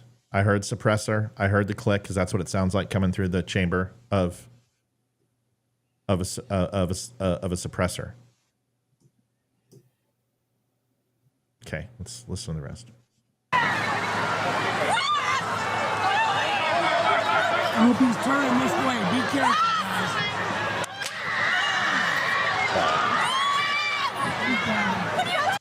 So if you heard, there's one shot.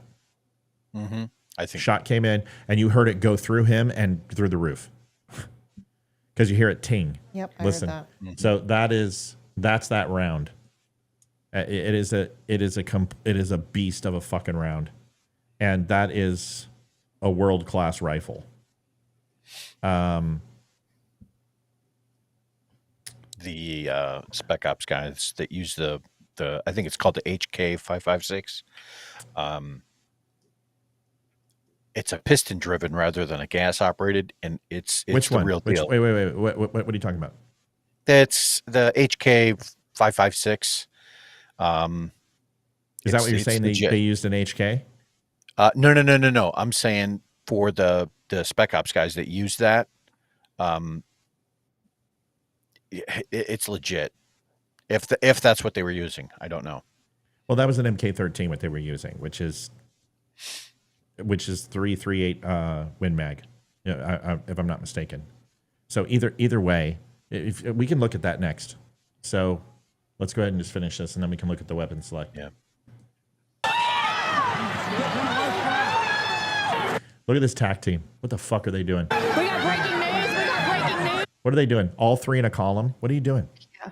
They're all three in a line right here. What are you doing? chaos. That's I'm not even like a tactical person. I know nothing about this. I've done one tactical training, and I can tell you, I knew that was wrong watching it. And I know nothing. Like it didn't look right. It didn't feel right.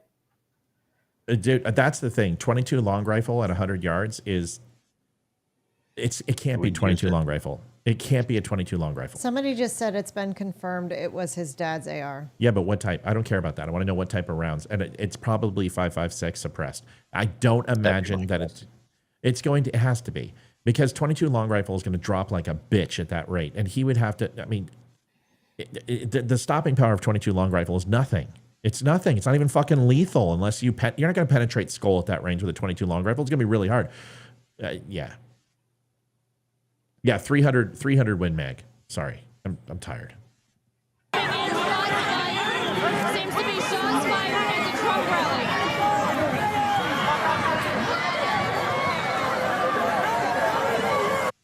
No, it's 338 Winchester Magnum. So it's Winchester Magnum 338. It's not 300. And it's the here. Just so we're all on the same page.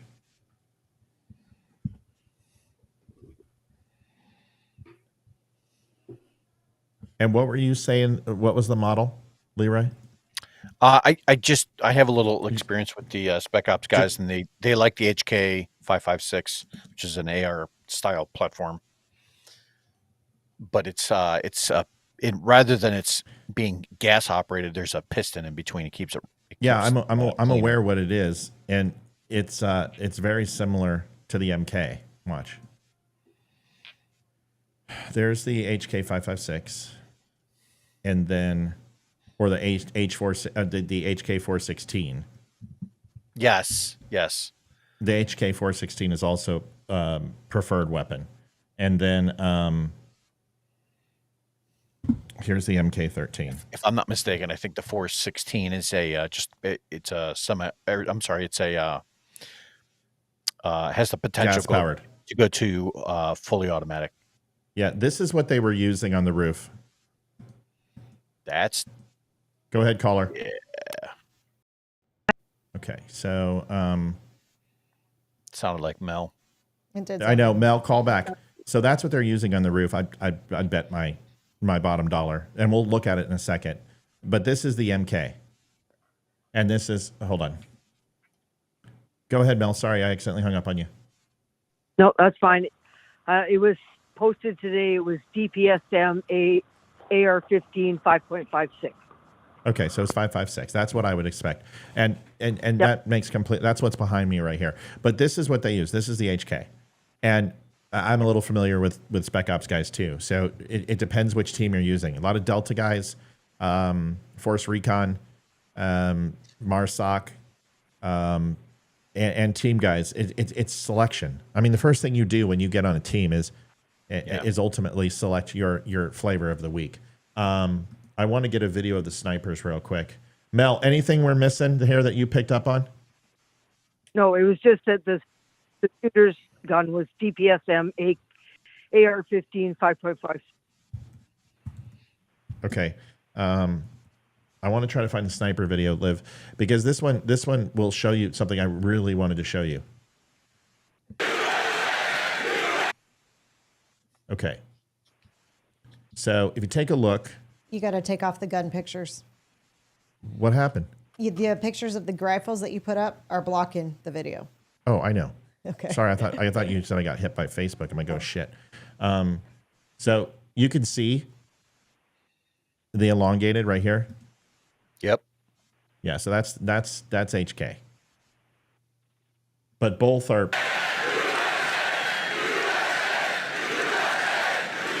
That's 7 minutes before when I the left shots. office, that was the lowest point, and that comes right from the government's. You can see the profile. That's much bigger than an HK. You know what I mean? That thing's fucking massive. Services comes right out of. So that arrow. I'm gonna try to find a better one because this is the last thing I wanted to talk about, amount and then we'll of talk about illegal JD Vance. This is super important? Oh, here you go. There it is.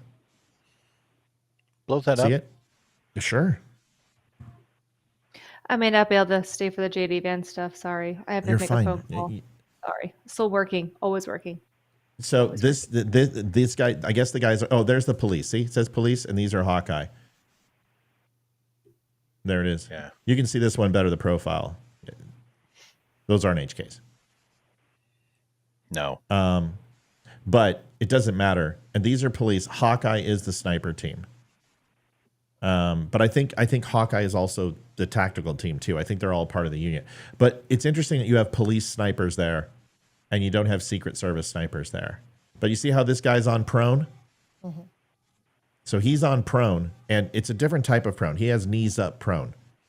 So he's knees up prone to increase his height to get past the crown of the building. So he's knees up. His knees are pushed up into his abdomen and into his pecs. And he's basically butt squatting. So he's there to get down, and it gives him a better line of sight through his optics, and also keeps his profile from sticking out or having to put his head up, right, for shooter. So this lets him stay small. This guy right here, who is on a pod, this is interesting because, oh, shit. I want you to see this. Amy, if you got to go, just drop off. You know that. You just say bye. I'm good till 9, so I'm good for a few more minutes. I have to make a phone call at 9. So. You know, that's a little bit old, that chart. That chart's a couple of months old, and if you... So this is what I want to break down here. When you see him come off optics,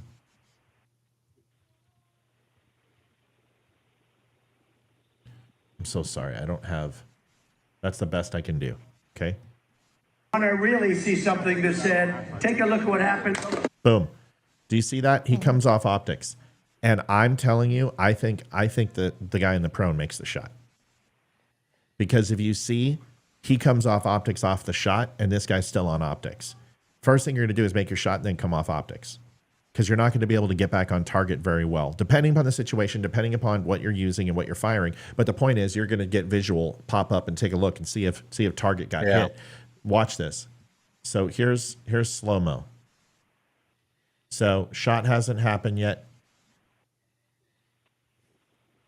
See how tripod comes off target? He brings his head up to get range because now he knows, okay, I'm going to kill him. I'm going to kill this guy. I'm going to engage with this guy. I'm getting range to the guy. Now, why he doesn't have that already set, I have no fucking idea. These guys, real snipers, are going to understand every square inch of where they're about to fire, how far it is, what distance is, what the current wind speed is. None of that's going to fucking matter with that round anyway. As long as he's zeroed in, he's going to hit whatever he shoots. Whatever he aims at, he is going to kill. I don't care if there's a 20-mile-an-hour gust. That fucking round is going to kill that kid. He came off optics. And then I have a question. Yeah, hold on one second. Then he goes back in. Now watch his muzzle. He, I think, fucks up, man, because it goes up. He drops it. No, he doesn't drop it. He pushes it up, and then it goes down. Oh. So he actually goes down so fast, I think his shoulder takes the butt, pushes it up, and then watch it go back. Then he goes back in and re-zeros. Now, it looks like, first of all, that rifle's not going to push that hard. It's on a pod. There's no reason. I think the first guy took the shot. So let's watch it. And then, Mel, you got full question. And take a look at what happened.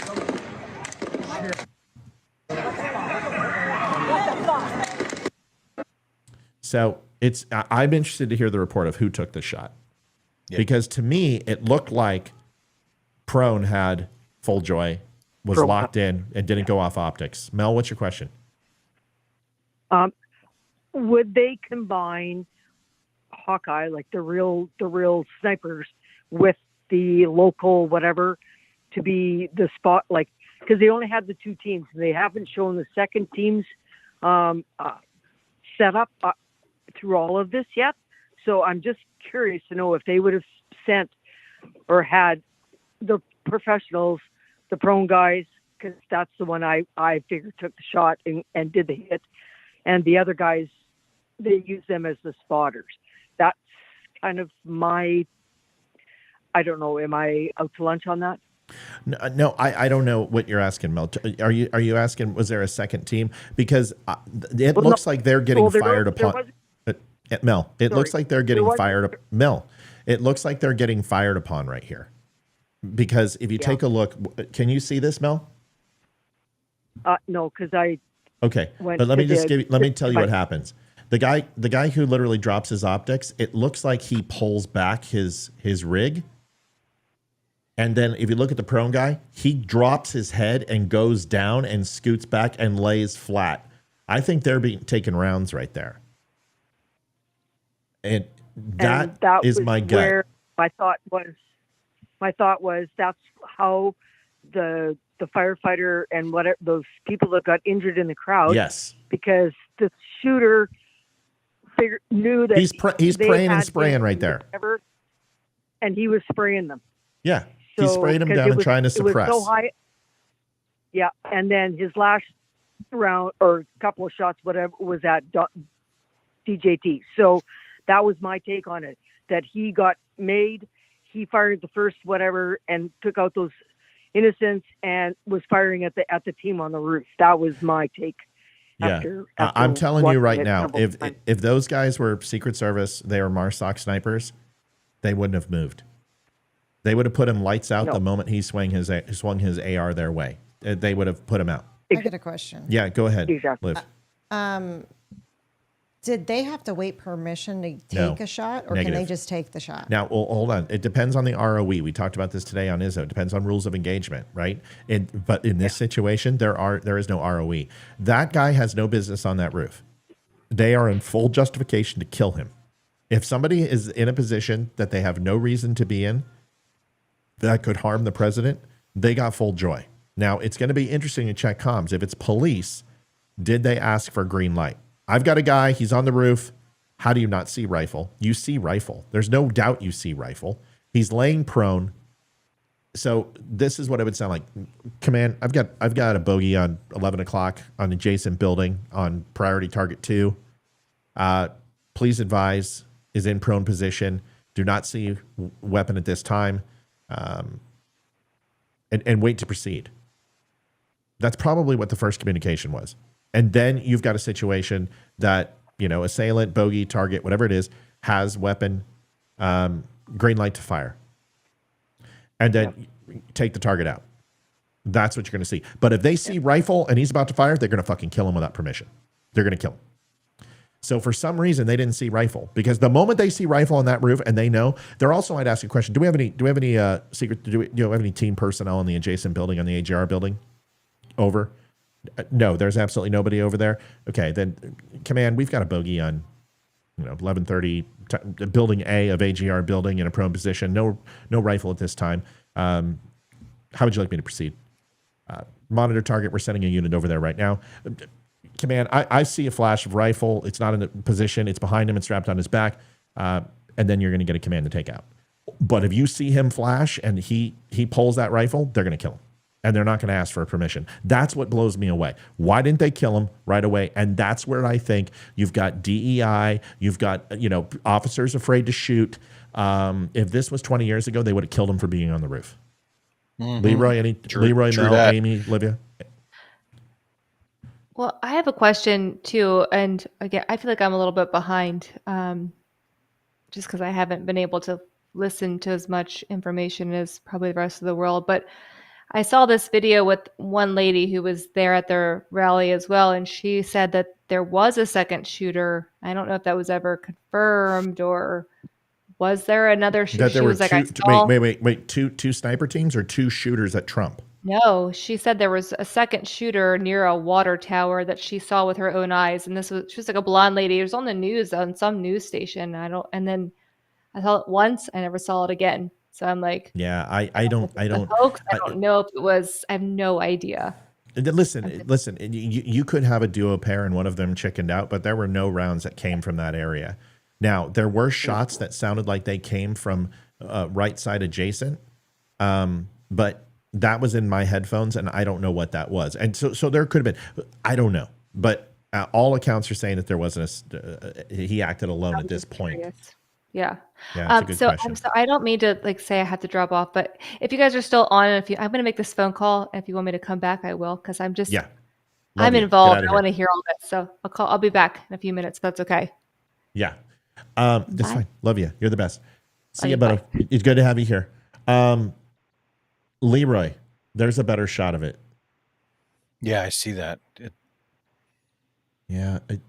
I'm not familiar enough with that style of weapon, but yeah, I think it's I'm almost positive it's the MK-15. Let's get a better picture of it real quick, and then we can. Yeah, that's what it is. There it is. That's exactly what it is. It's legit. Look at the muzzle brake. Oh, the thing's a thing's a beast. It is a beast of a weapon. And like I said, there it is. You can tell it's the same thing, just obviously desert camo, and it's a 338 Win Mag. Fucking red. It's like 179 grain, I think. It's fucking that thing. Fat. It took that guy's mouth off and took all his teeth with him. So. Yeah, this guy really looks like a Republican. Anyway, I just want people to do me a favor through this time. Is let's take this slow. There's a lot of information. They're going to have a profile workup on this kid. They're going to be able to hopefully identify what happened and where opportunities. But here's the last thing I'll say, and then I'm gonna get into quickly. Just cover JD Vance, because I promised some people that I would do that. By the way, 15% off on No More in 2024. We're also taking donations, folks. To quickly go over donations, because everyone has been so awesome tonight. Let's see. We have Ashley E. Smith signed up for our DUM Club, $50. So thank you, Ashley. We'll get you on our site. We really appreciate you signing up for the DUM Club. We'll get you you should have your membership details right now. So congratulations on your DUM Sorry Club to interrupt. purchase. Apparently Biden's talking right now. Okay. Let's go to that. He was on. Someone said He was ABC, on I think. NBC just a few minutes NBC. ago, and he's talking with Lester Holt. Oh, and I he don't care. just got done saying that Lester just questioned him about the use of the word bullseye in his speech last week or whenever it was, and now Biden is saying that the use of the word bullseye was a mistake. That's not what he meant. Yeah, whatever. By the way, people are asking, is that what the shooter had? No, that's like a $25,000 rig. The optics alone on that fucking thing is the cost of a small house. That's what the snipers had. Shooter had AR-15 5.56. I don't know what his upper and lower was. I don't fucking know.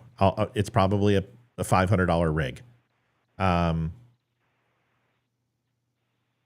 So I want to show this picture, and then I want to stop. This one is Mel. I know you're on, so hold on a sec. I want to get this photo. Shit. There is an IRC chat photo that's being circulated that one of the police officers has spoken out and posted on 4chan about what happened. I'm letting you know right now, this is bullshit. This is completely bunk. There is no fucking way. Every Secret Service, every police, everybody who was there have been told to shut the fuck up. He's not going to post on 4chan. This isn't Q. It's hilarious how you guys go back to things that you just don't know. But here is the image, and take a look here. Leroy, take a look here. It says, "They wouldn't let me take him out. My name is Jonathan Willis. I'm the officer in the famous photo of two snipers." No cop is going to talk like that. "On a roof of Trump's rally. I came here to inform the public that I had the assassin in my sights for at least 3 minutes, but the head of the Secret Service refused to give the order to take out the perp. 100% top brass prevented me from killing the assassin before he took the shots." Folks, I'm dubious about that. I'm very dubious about that. Anything on 4chan, there's too many mimics out there. There's too many things. These are the people who said lizards. Hillary Clinton was a lizard, okay? That the cabal that Joe Biden's dead, that Trump's dead. They've all been at Guantanamo Bay. Okay, enough. I'm not listening to this shit. That officer, I'm telling you right now, those two officers who were fired upon, those snipers, they have their union reps, have already talked to them. Their attorneys are in place. They have made their statements, more than likely. They probably went home. They did not make a statement tonight. They probably made it the day after, Monday or Sunday. And they have been told not to discuss this case with anyone at their own peril. Criminal charges, impeding an investigation, words like that will be spoken. There is no way this guy's on an IRC. And if he was, he would go to the mass media because that would offer him some protection. Do you understand? Okay. So that's fake. I'm just letting you know. It's fake. 4chan. I got it on OnlyFans. I saw it. It's real. Anything else on the shooters? No. Okay. JD Vance. Oh, go ahead. No, I was just going to say more will come out later, and when you're dealing with something like an assassination attempt, that is just a series of rabbit holes that we could go down for hours and hours and hours. More information will come out in the next days/weeks anyway. And so for that kind of thing, I always like to kind of go slow on that. Yeah, we need to, because you're going to find in the end that this was a multiple faceted failure. In order for this shot to even take place, multiple redundancies had to fail within the Secret Service, the police department, and anyone else there. You're going to find that there was failure within all facets, and a little bit of luck involved too. We're going to figure this out. We'll keep bringing you information. Let's talk about JD Vance real quick. Yeah. By the way, folks, no more tiers. Shirts I'm pulling off right now. That sale is over, but every night on the DUM Show, you can get 15% off one of our shirts. Whatever I'm wearing or Olivia's wearing, we'll let you know, and you can get 15% off. You can also donate to the DUM Show. We are 100% funded by you. If you would. Oh, Mel, shit. Mel, I love you. I'm so sorry. I forget. I'm absent-minded. I'm sorry. Somebody tell Mel I'm sorry. I feel bad. I love it when she calls. I feel bad. Mel, call back real quick. Damn it. I want to get your thoughts on JD Vance. So Mel, call back. But you can donate to the show. We are 100% funded by the viewer. If you would not mind, I want to thank everyone for donating to Damani tonight. That he's going to be absolutely tickled. Let's talk about JD Vance. Leroy, what do you know about him? Don't go. We love you, Mel. I'm sorry. Don't go into a full bio. I want to know what your thoughts are with the pick. And remember, I don't want anyone sending me, oh, Matt, you said it was going to be Nikki Haley. No, I didn't. Those are not the words I said. I said it should be. This is Matt. It's Mel. Hey, what do you think of the JD Vance pick real quick? I think it's good. It wasn't what I was hoping for. I was really hoping whatever, but I think he has now got a solid agenda, and I think Nikki is going to go in and clean house in another department. And Yes. I think it's not a total bad pick. I think it's good. I think it is really good, and it brings the millennials in. So I'm thinking this might be an okay thing. Okay, good. I don't disagree with you. Like I said, he needs to get Haley in because he's got to find a way to get those primary voters that are never Trumpers. Yeah, and I think he's got, and I'm sure because he's talked to Nikki, and obviously they mended fences, and she's going to talk and appear during the conference this week, which is outstanding. And I'm thinking he said, no, I need you to go in and do some other cleanup on aisle 6 in another area, and she'll go in there and just wipe the floor. So I'm thinking he's finally getting a good team put together. And I like JD. I really do. And him and Donald didn't get along or whatever but they still have the same perspective, whatever. And JD's a millennial, which is going to bring in the younger crowd going, oh, well, we're not being left out by the old white guys. We got the guy with the beard, and he's only 38. So I think it's a good pick. After thinking about it after the announcement, I went, and then I did some reflection. I went, no, I think that's good. Yeah, and we will have Nikki and the RNC on tomorrow. We'll watch the RNC because I really want to hear what they have to say. Mel, we love you. Thank you. I'm going to wrap this up. Thanks, so Mel. Olivia can go relax. You're the best, Love you, kiddo. guys. See ya. Love ya. Bye. Hi, Mel. Leroy, your thoughts? Hey, Leroy. So, what was that?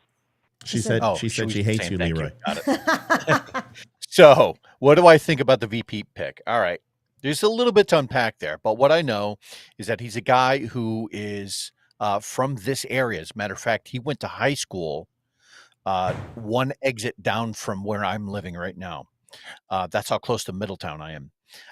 He joined the Marines. I think he was enlisted the entire time.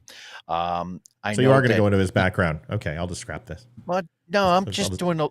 You're doing a background. You're doing a full bio. That's okay. High level, 2-minute thing. Okay, go ahead. He grew up with his mother addicted to drugs, Yeah. worked his way through college, and eventually got himself into an Ivy League school. So there's a lot here to appreciate because he's very young. To Mel's point, he's going to help bring in some of that youthful base that we need. But he's also blue collar, which is something that was always lacking on Trump's part. People always just assumed, oh, this is a guy who's never worked a day in his life, right? We know that's probably not true. At least not blue collar work, more white collar work. So what JD Vance brings to the fold is a level of blue collar appreciation. I think it's a great move. I do. What I expect to hear, though, in the upcoming weeks / months is all of the negative stuff that happened prior to when these two smoothed their thing out. Because JD Vance was, for a very long time, he was a harsh critic of Trump's. And so for him to have kind of all of a sudden changed his direction, there's going to be a lot of people who are going to call into question the authenticity of his decisions. Is he all of a sudden in Trump's camp just because he has the chance to be a VP? Who knows? I expect to see a lot of that kind of thing surface. And at the same time, I'm also really looking forward to the VP debates. That's going to be awesome. Well, it's not going to be awesome. It's going to be Kamala getting fucking her ass handed to her. It's going to be great. It's going to be horrible. So just giving you his bio and some basics for what he. Let me just switch this over here. His positions on things that were, the ones that align with the party, that's not going to go away. But he's going to be heavily scrutinized for his stance on abortion. I'll tell you that. Yeah. So here's the basic rundown. James David, that's what JD stands for. He's born in 1984, August. He's got a birthday coming up. Middleton, Ohio. An author, venture capitalist, junior United States Senator from Ohio in 2023. Gained his national recognition from Hillbilly Elegy, Memoir of Culture and Crisis in 2016. The book explores social, economic, and cultural issues, class communities in Appalachia, highlighting Vance's personal experience growing up in poor Rust Belt towns. He graduated from Middleton High School, then served in the United States Marine Corps, included a tour in Iraq. After military service, he attended Ohio State University, graduating with a BA in political science and philosophy. He then earned a JD from Yale Law School, where he studied under Amy Chua, author of Battle Hymn of Tiger Mother. His career, after law school, he worked at a corporate law firm and then moved to San Francisco to work in technology and venture capitalism. Became a principal Mithril Capital Management co-founder by Peter Thiel. He also founded his venture capital firm, Naira Capital, which focuses on investing in middle American startups. I'm interested to see that if they're going to find any skeletons, it's going to be in his venture capitalism days. I'm just letting you know. Yeah. Political career, he announced his candidacy for 21 in July, running as a Republican. He received endorsements from notable figures, including Trump, and it boosted his campaign. Vance won the Republican primary and defeated Democrat nominee Tim Ryan in the 2022 general. This is where we get into the meat and potatoes of what Leroy and I love, his political stances. Livia is going to cover his wife here shortly, his economic policy and things to that effect. But his wife, it's an interesting read. He's a staunch critic of free trade. He's not a big fan of free trade. Leroy doesn't like that. He believes free trade has devastated American manufacturing and working class jobs. He supports policies that promote domestic manufacturing and protect American workers from unfair foreign competition. Those are his focuses. His tax policy. He advocates for tax cuts and reforms that benefit middle class and working class. He supports Trump's administration's tax policy and calls for future and further tax relief for families and small business. As far as health care, he opposes the ACA, the Affordable Care Act. He supports market-based health care reforms. Interesting, market-based, but it doesn't believe in free market. He has expressed support for measures that increase competition among insurers and reduce health costs, including transparency in health savings accounts. Social issues. Abortion. He's pro-life, supports restrictions on abortion, including the overturning of Roe v. Wade. He advocates for policies that protect the unborn and provide support for pregnant women and new mothers. Second Amendment, strong supporter of gun rights. He opposes most gun control measures and believes in the right to bear arms as a fundamental constitutional right. Family and culture. He speaks about the importance of family, community, and cultural values. He's critical of what he sees as the decline of traditional family structure and advocates for policies that strengthen families and communities. Immigration. He is a proponent of strict immigration enforcement and opposes illegal immigration. This is where I think J.D. Vance was brought on. He will run the border, and Trump will give it to him on day one. He supports building a border wall and prioritizes American workers and secures the nation's borders. Foreign policy, he adopts an American-first approach to foreign policy, emphasizing the need to focus on national interests and avoid unnecessary foreign entanglements. He's skeptical of long-term military intervention. He supports innovation and technology advancements outside of the traditional tech hubs and Silicon Valley. He advocates for policies that encourage investment. Liv's going to go over his personal life. Publications, the Hillbilly Elegy, like I said, is his big one that he is known for. He did say some pretty fucking horrible things about Donald Trump, though. But yeah, he did. At this point, so is everybody. Except for this show. We have never spoken ill of... No, that's not true. We have. Olivia, tell us about his wife. Because it's important, right? Because if he's president, then she's the first lady. So, well, she's going to be the second lady. So, that's right. She was born and raised in California, grew up in San Francisco. Her parents are immigrants from India, so she grew up Hindu. So dots, not feathers. Oh, nice Slurpee. Yep. Got it. They met at Yale Law School. That's where they met. And they got married in 2014. They have 3 children, 2 boys and a girl. And I think the girl was their third child, and she was born right around Christmas. So that's all I pretty much know. Just what I looked up at dinner. Okay. Yeah. If I can add something for anybody who has not seen, and it's available on Netflix. If you have not seen Hillbilly Elegy, it is probably one of the greatest transformative. Hey, started off kind of dirt poor with serious challenges in life, and then grew into a self-made multimillionaire who is now potentially running for VP. This is the ultimate. He is running. They announced he's VP. He is VP. What I'm saying is that, like, it's the ultimate American dream story. Somebody who literally grew up with nothing. And so if you have not seen this, please try to make time to watch the movie. It really is a great movie. And if you really wanted to help, even just post a review about the movie. There's going to be some subliminal messaging there to potential voters, as if to say, hey, this guy did this, and it's really awesome. So try and make time to watch that movie. It's good. I'm assuming Angel Eye is talking about the person wearing the mask, Joe Biden, versus the shooter, because the shooter's face has pretty much every bone broken. He got hit in the mouth, and it went through the back of his head. His entire face was broken. An AR-15 impact is unfucking believable. And he did not have a good day. That shot was a good shot. Easy shot. AR-15?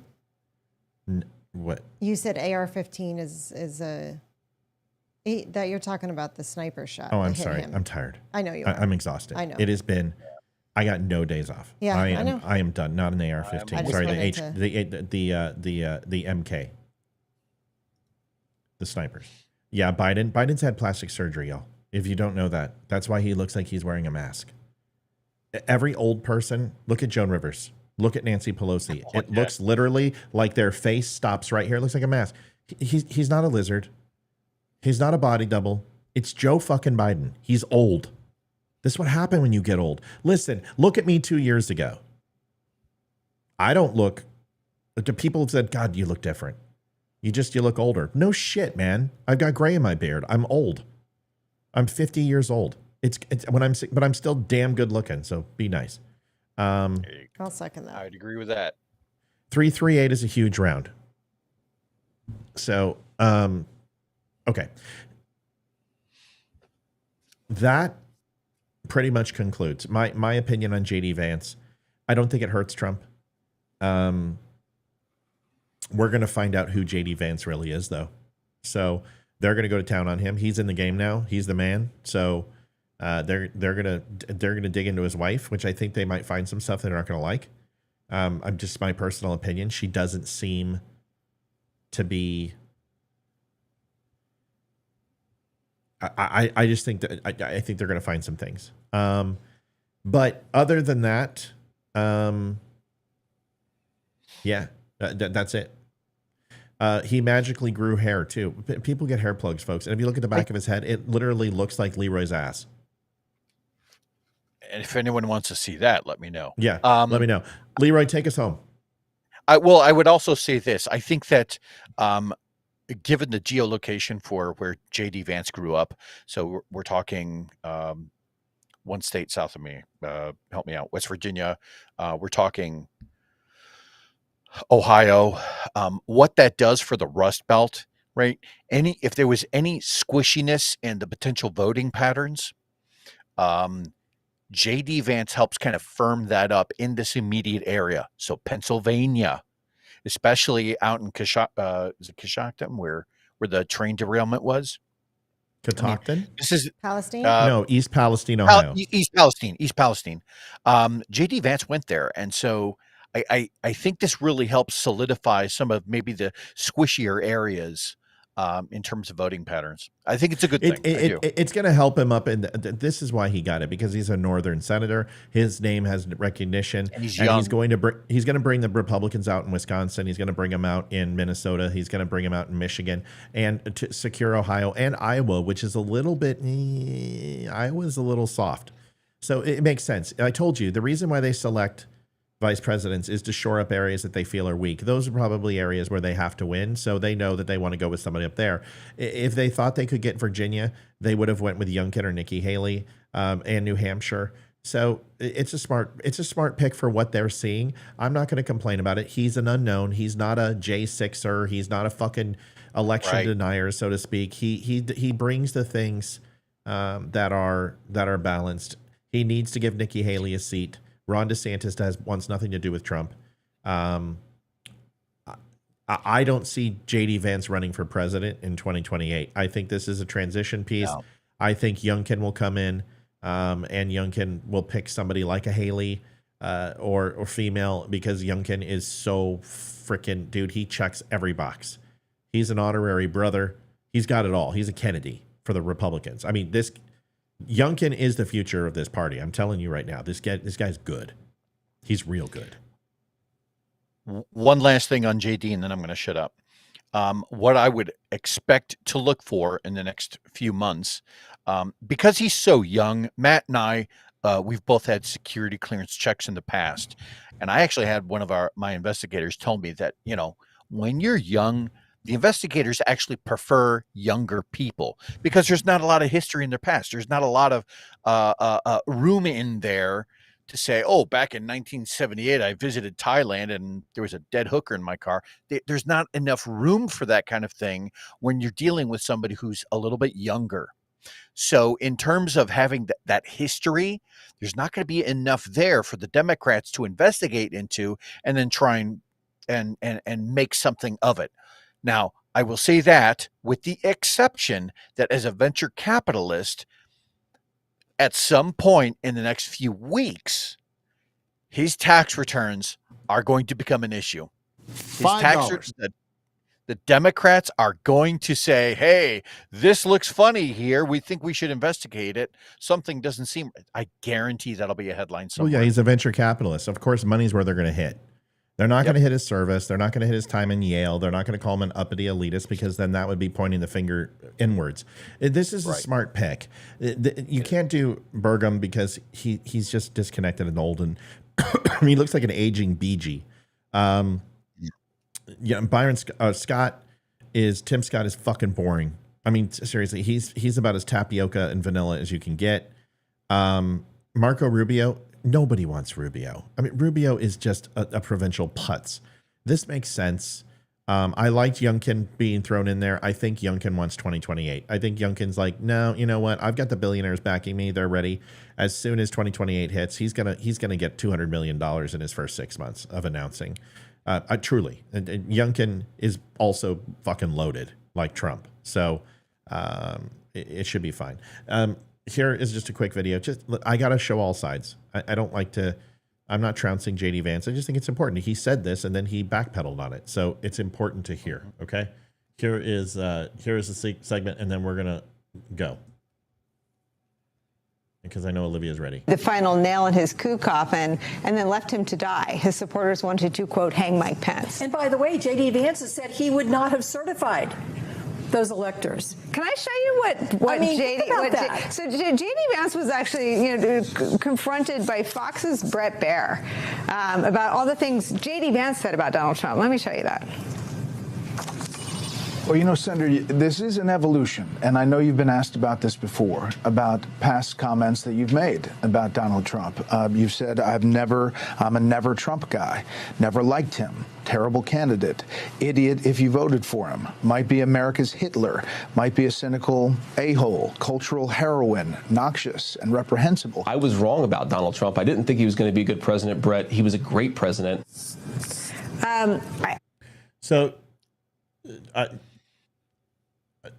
it's a politically advantageous appointment.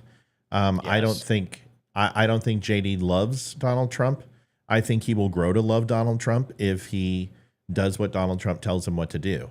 JD Vance needs to demonstrate loyalty, and here's where I think he should be trusted: is that he's a Marine, and Marines are fairly trustworthy. I've known quite a few, and although they are my breath mint in the urinal cake eating colleagues, I do trust them. Some of the best friends I have are Marines, so I think you can trust them from that standpoint. Liv, your final minute. Thank you, honey, for being here. We appreciate you. And what do you have to say? Just want to say thank you to everyone who donated for Damani. Yes. I think that's really cool, and anyone who donated to us as well tonight. And thanks for joining in. Absolutely, Leroy. Great show. We covered a lot. We covered everything from the attempted assassination and what that means for the upcoming election. We covered a lot in terms of JD Vance. It was a good show. There's been a lot that happened in the last 2, 3, 4 days, and so there's sometimes these kind of shows you try and pack everything in, right? And I think we did that. I think we did it well. Yeah, it was a good show. The last word on this, and thanks, Leroy. I agree with you. I think we're doing fairly well, staying up to date and talking about the most important stuff. We're not going to stop. This channel has done a fantastic job on election coverage, and I don't expect you to go anywhere else because we do a damn good job of covering it. Tomorrow we'll talk about the RNC minus any political assassinations or Joe Biden croaking over and choking on tapioca. We will be here. I want to go ahead and mention Wimkin. Wimkin is a huge sponsor of our show. They are friends of ours. I know some of you had Jason was on the other night and go, "Oh my gosh, he's cute." No, he's just pissed. He was pissed, and he's angry, and he has a right to be angry. And he talked to me today. He actually knows the victim. He is right from that town, and he is just very upset. And he believes that the government is corrupt. And you know what? He's not too far off. We don't believe in the same things necessarily, all of it, but I know his heart, and he's a good dude. So go over to Wimkin and support them. Here's the Wimkin commercial. Don't leave. It's freaking hilarious. Watch this if you haven't seen it. I do Back in 1 minute. It's so 1 good. minute for final thoughts. Yep. Are you tired of being constantly banned off of every social media platform for saying facts only to be proven right 6 months later after you already had to create a new account? Tired of Fuckerberg robot AI-looking bitch constantly putting you in Facebook jail? Or maybe a geriatric old bastard who shits his pants in front of the Pope became the resident-in-chief because his crack addict, traitorous son had complete media silence about traitorous actions and backdoor deals with the big guy. And those bastards ban you for sharing the story. If you said yes to 2 of the 3 above, you don't need to circle back like a failed White House spokesperson who has 2 alcoholic drinks for a name. Up in Wimkin, we think it's fair not to sell your data to China, even though their president is super inclusive and named Xi. We kind of have a problem with the whole harvesting organs, slave labor, and communism. We also don't compromise you or get your kids to do stupid and dangerous trends. So you don't have to find out secondhand your kid Johnny is an idiot. Look no further than Wimkin. Made and housed in the USA, Wimkin offers all the features of Facebook and more, with complete data privacy and safe for your whole family. Download us on your app store today and join the community of users who value privacy and safety. Wimkin. Go over and take a look at Wimkin. They are fantastic. They got some great stuff. Just signed Roseanne Barr, and they signed the DUM Show. So we are all plank owners in Wimkin. Really good company. Yeah, we're plank owners. I hope we can get Roseanne Barr to come on the show. I would love to have Roseanne Barr on the show. My gosh. But folks, thank you for watching the Don't Friend Me Show. Leroy, your analysis is always fantastic. Amy, she's gone. I'm just kidding. I knew it. We love you too. Matt, what was the model of the sniper's rifle? HK-13? No. MK-13 and 338 Win Mag. Those are the 2 sniper rifles that were being used. If you want to know the scope, we can go into that too. They also have rangefinders on those scopes. That whole rig, $20,000 rig. It's expensive. Those aren't cheap. Anyway, thank you for watching. We appreciate you. We'll see you tomorrow. I will be on live. Liv, are you on? I should be. Okay. We're going to be watching the RNC. We're going to be watching Nikki Haley and other guest speakers talk. And maybe someday we will be invited to the Republican National Convention. So doubtful. Good night, My everybody. wife Thanks for was just watching. asking about that. It'd be fun. They hate me. The Republicans don't like me. They got to figure out that the days of prim and proper are over. It's time for my video said it today. Biden is calling for unity. I'm calling for judgment with impunity. I am done curtailing to liberals. If you are still a liberal and you are not actively speaking out about your own party, then you are horribly and grossly negligent to what you're contributing to, because we spoke out against J6. And you should be speaking out against this. And if you're sitting here enjoying anything that Trump said, or that anything that happened to Trump, you should go play hide and go fuck yourself. Good night, everybody. Night, y'all. Have a good night, folks. See ya. Bye. Thanks, Leroy. This is the Don't Unfriend Me Show with your hosts, Matt, Leroy, Amy, Olivia, and Mike. Geopolitics, military analysis, and election coverage. Coming to you live on the Spreely.tv network and all major social media channels at The DUM Show. Honest, direct, unfiltered. We can agree, we can disagree. Just don't unfriend me.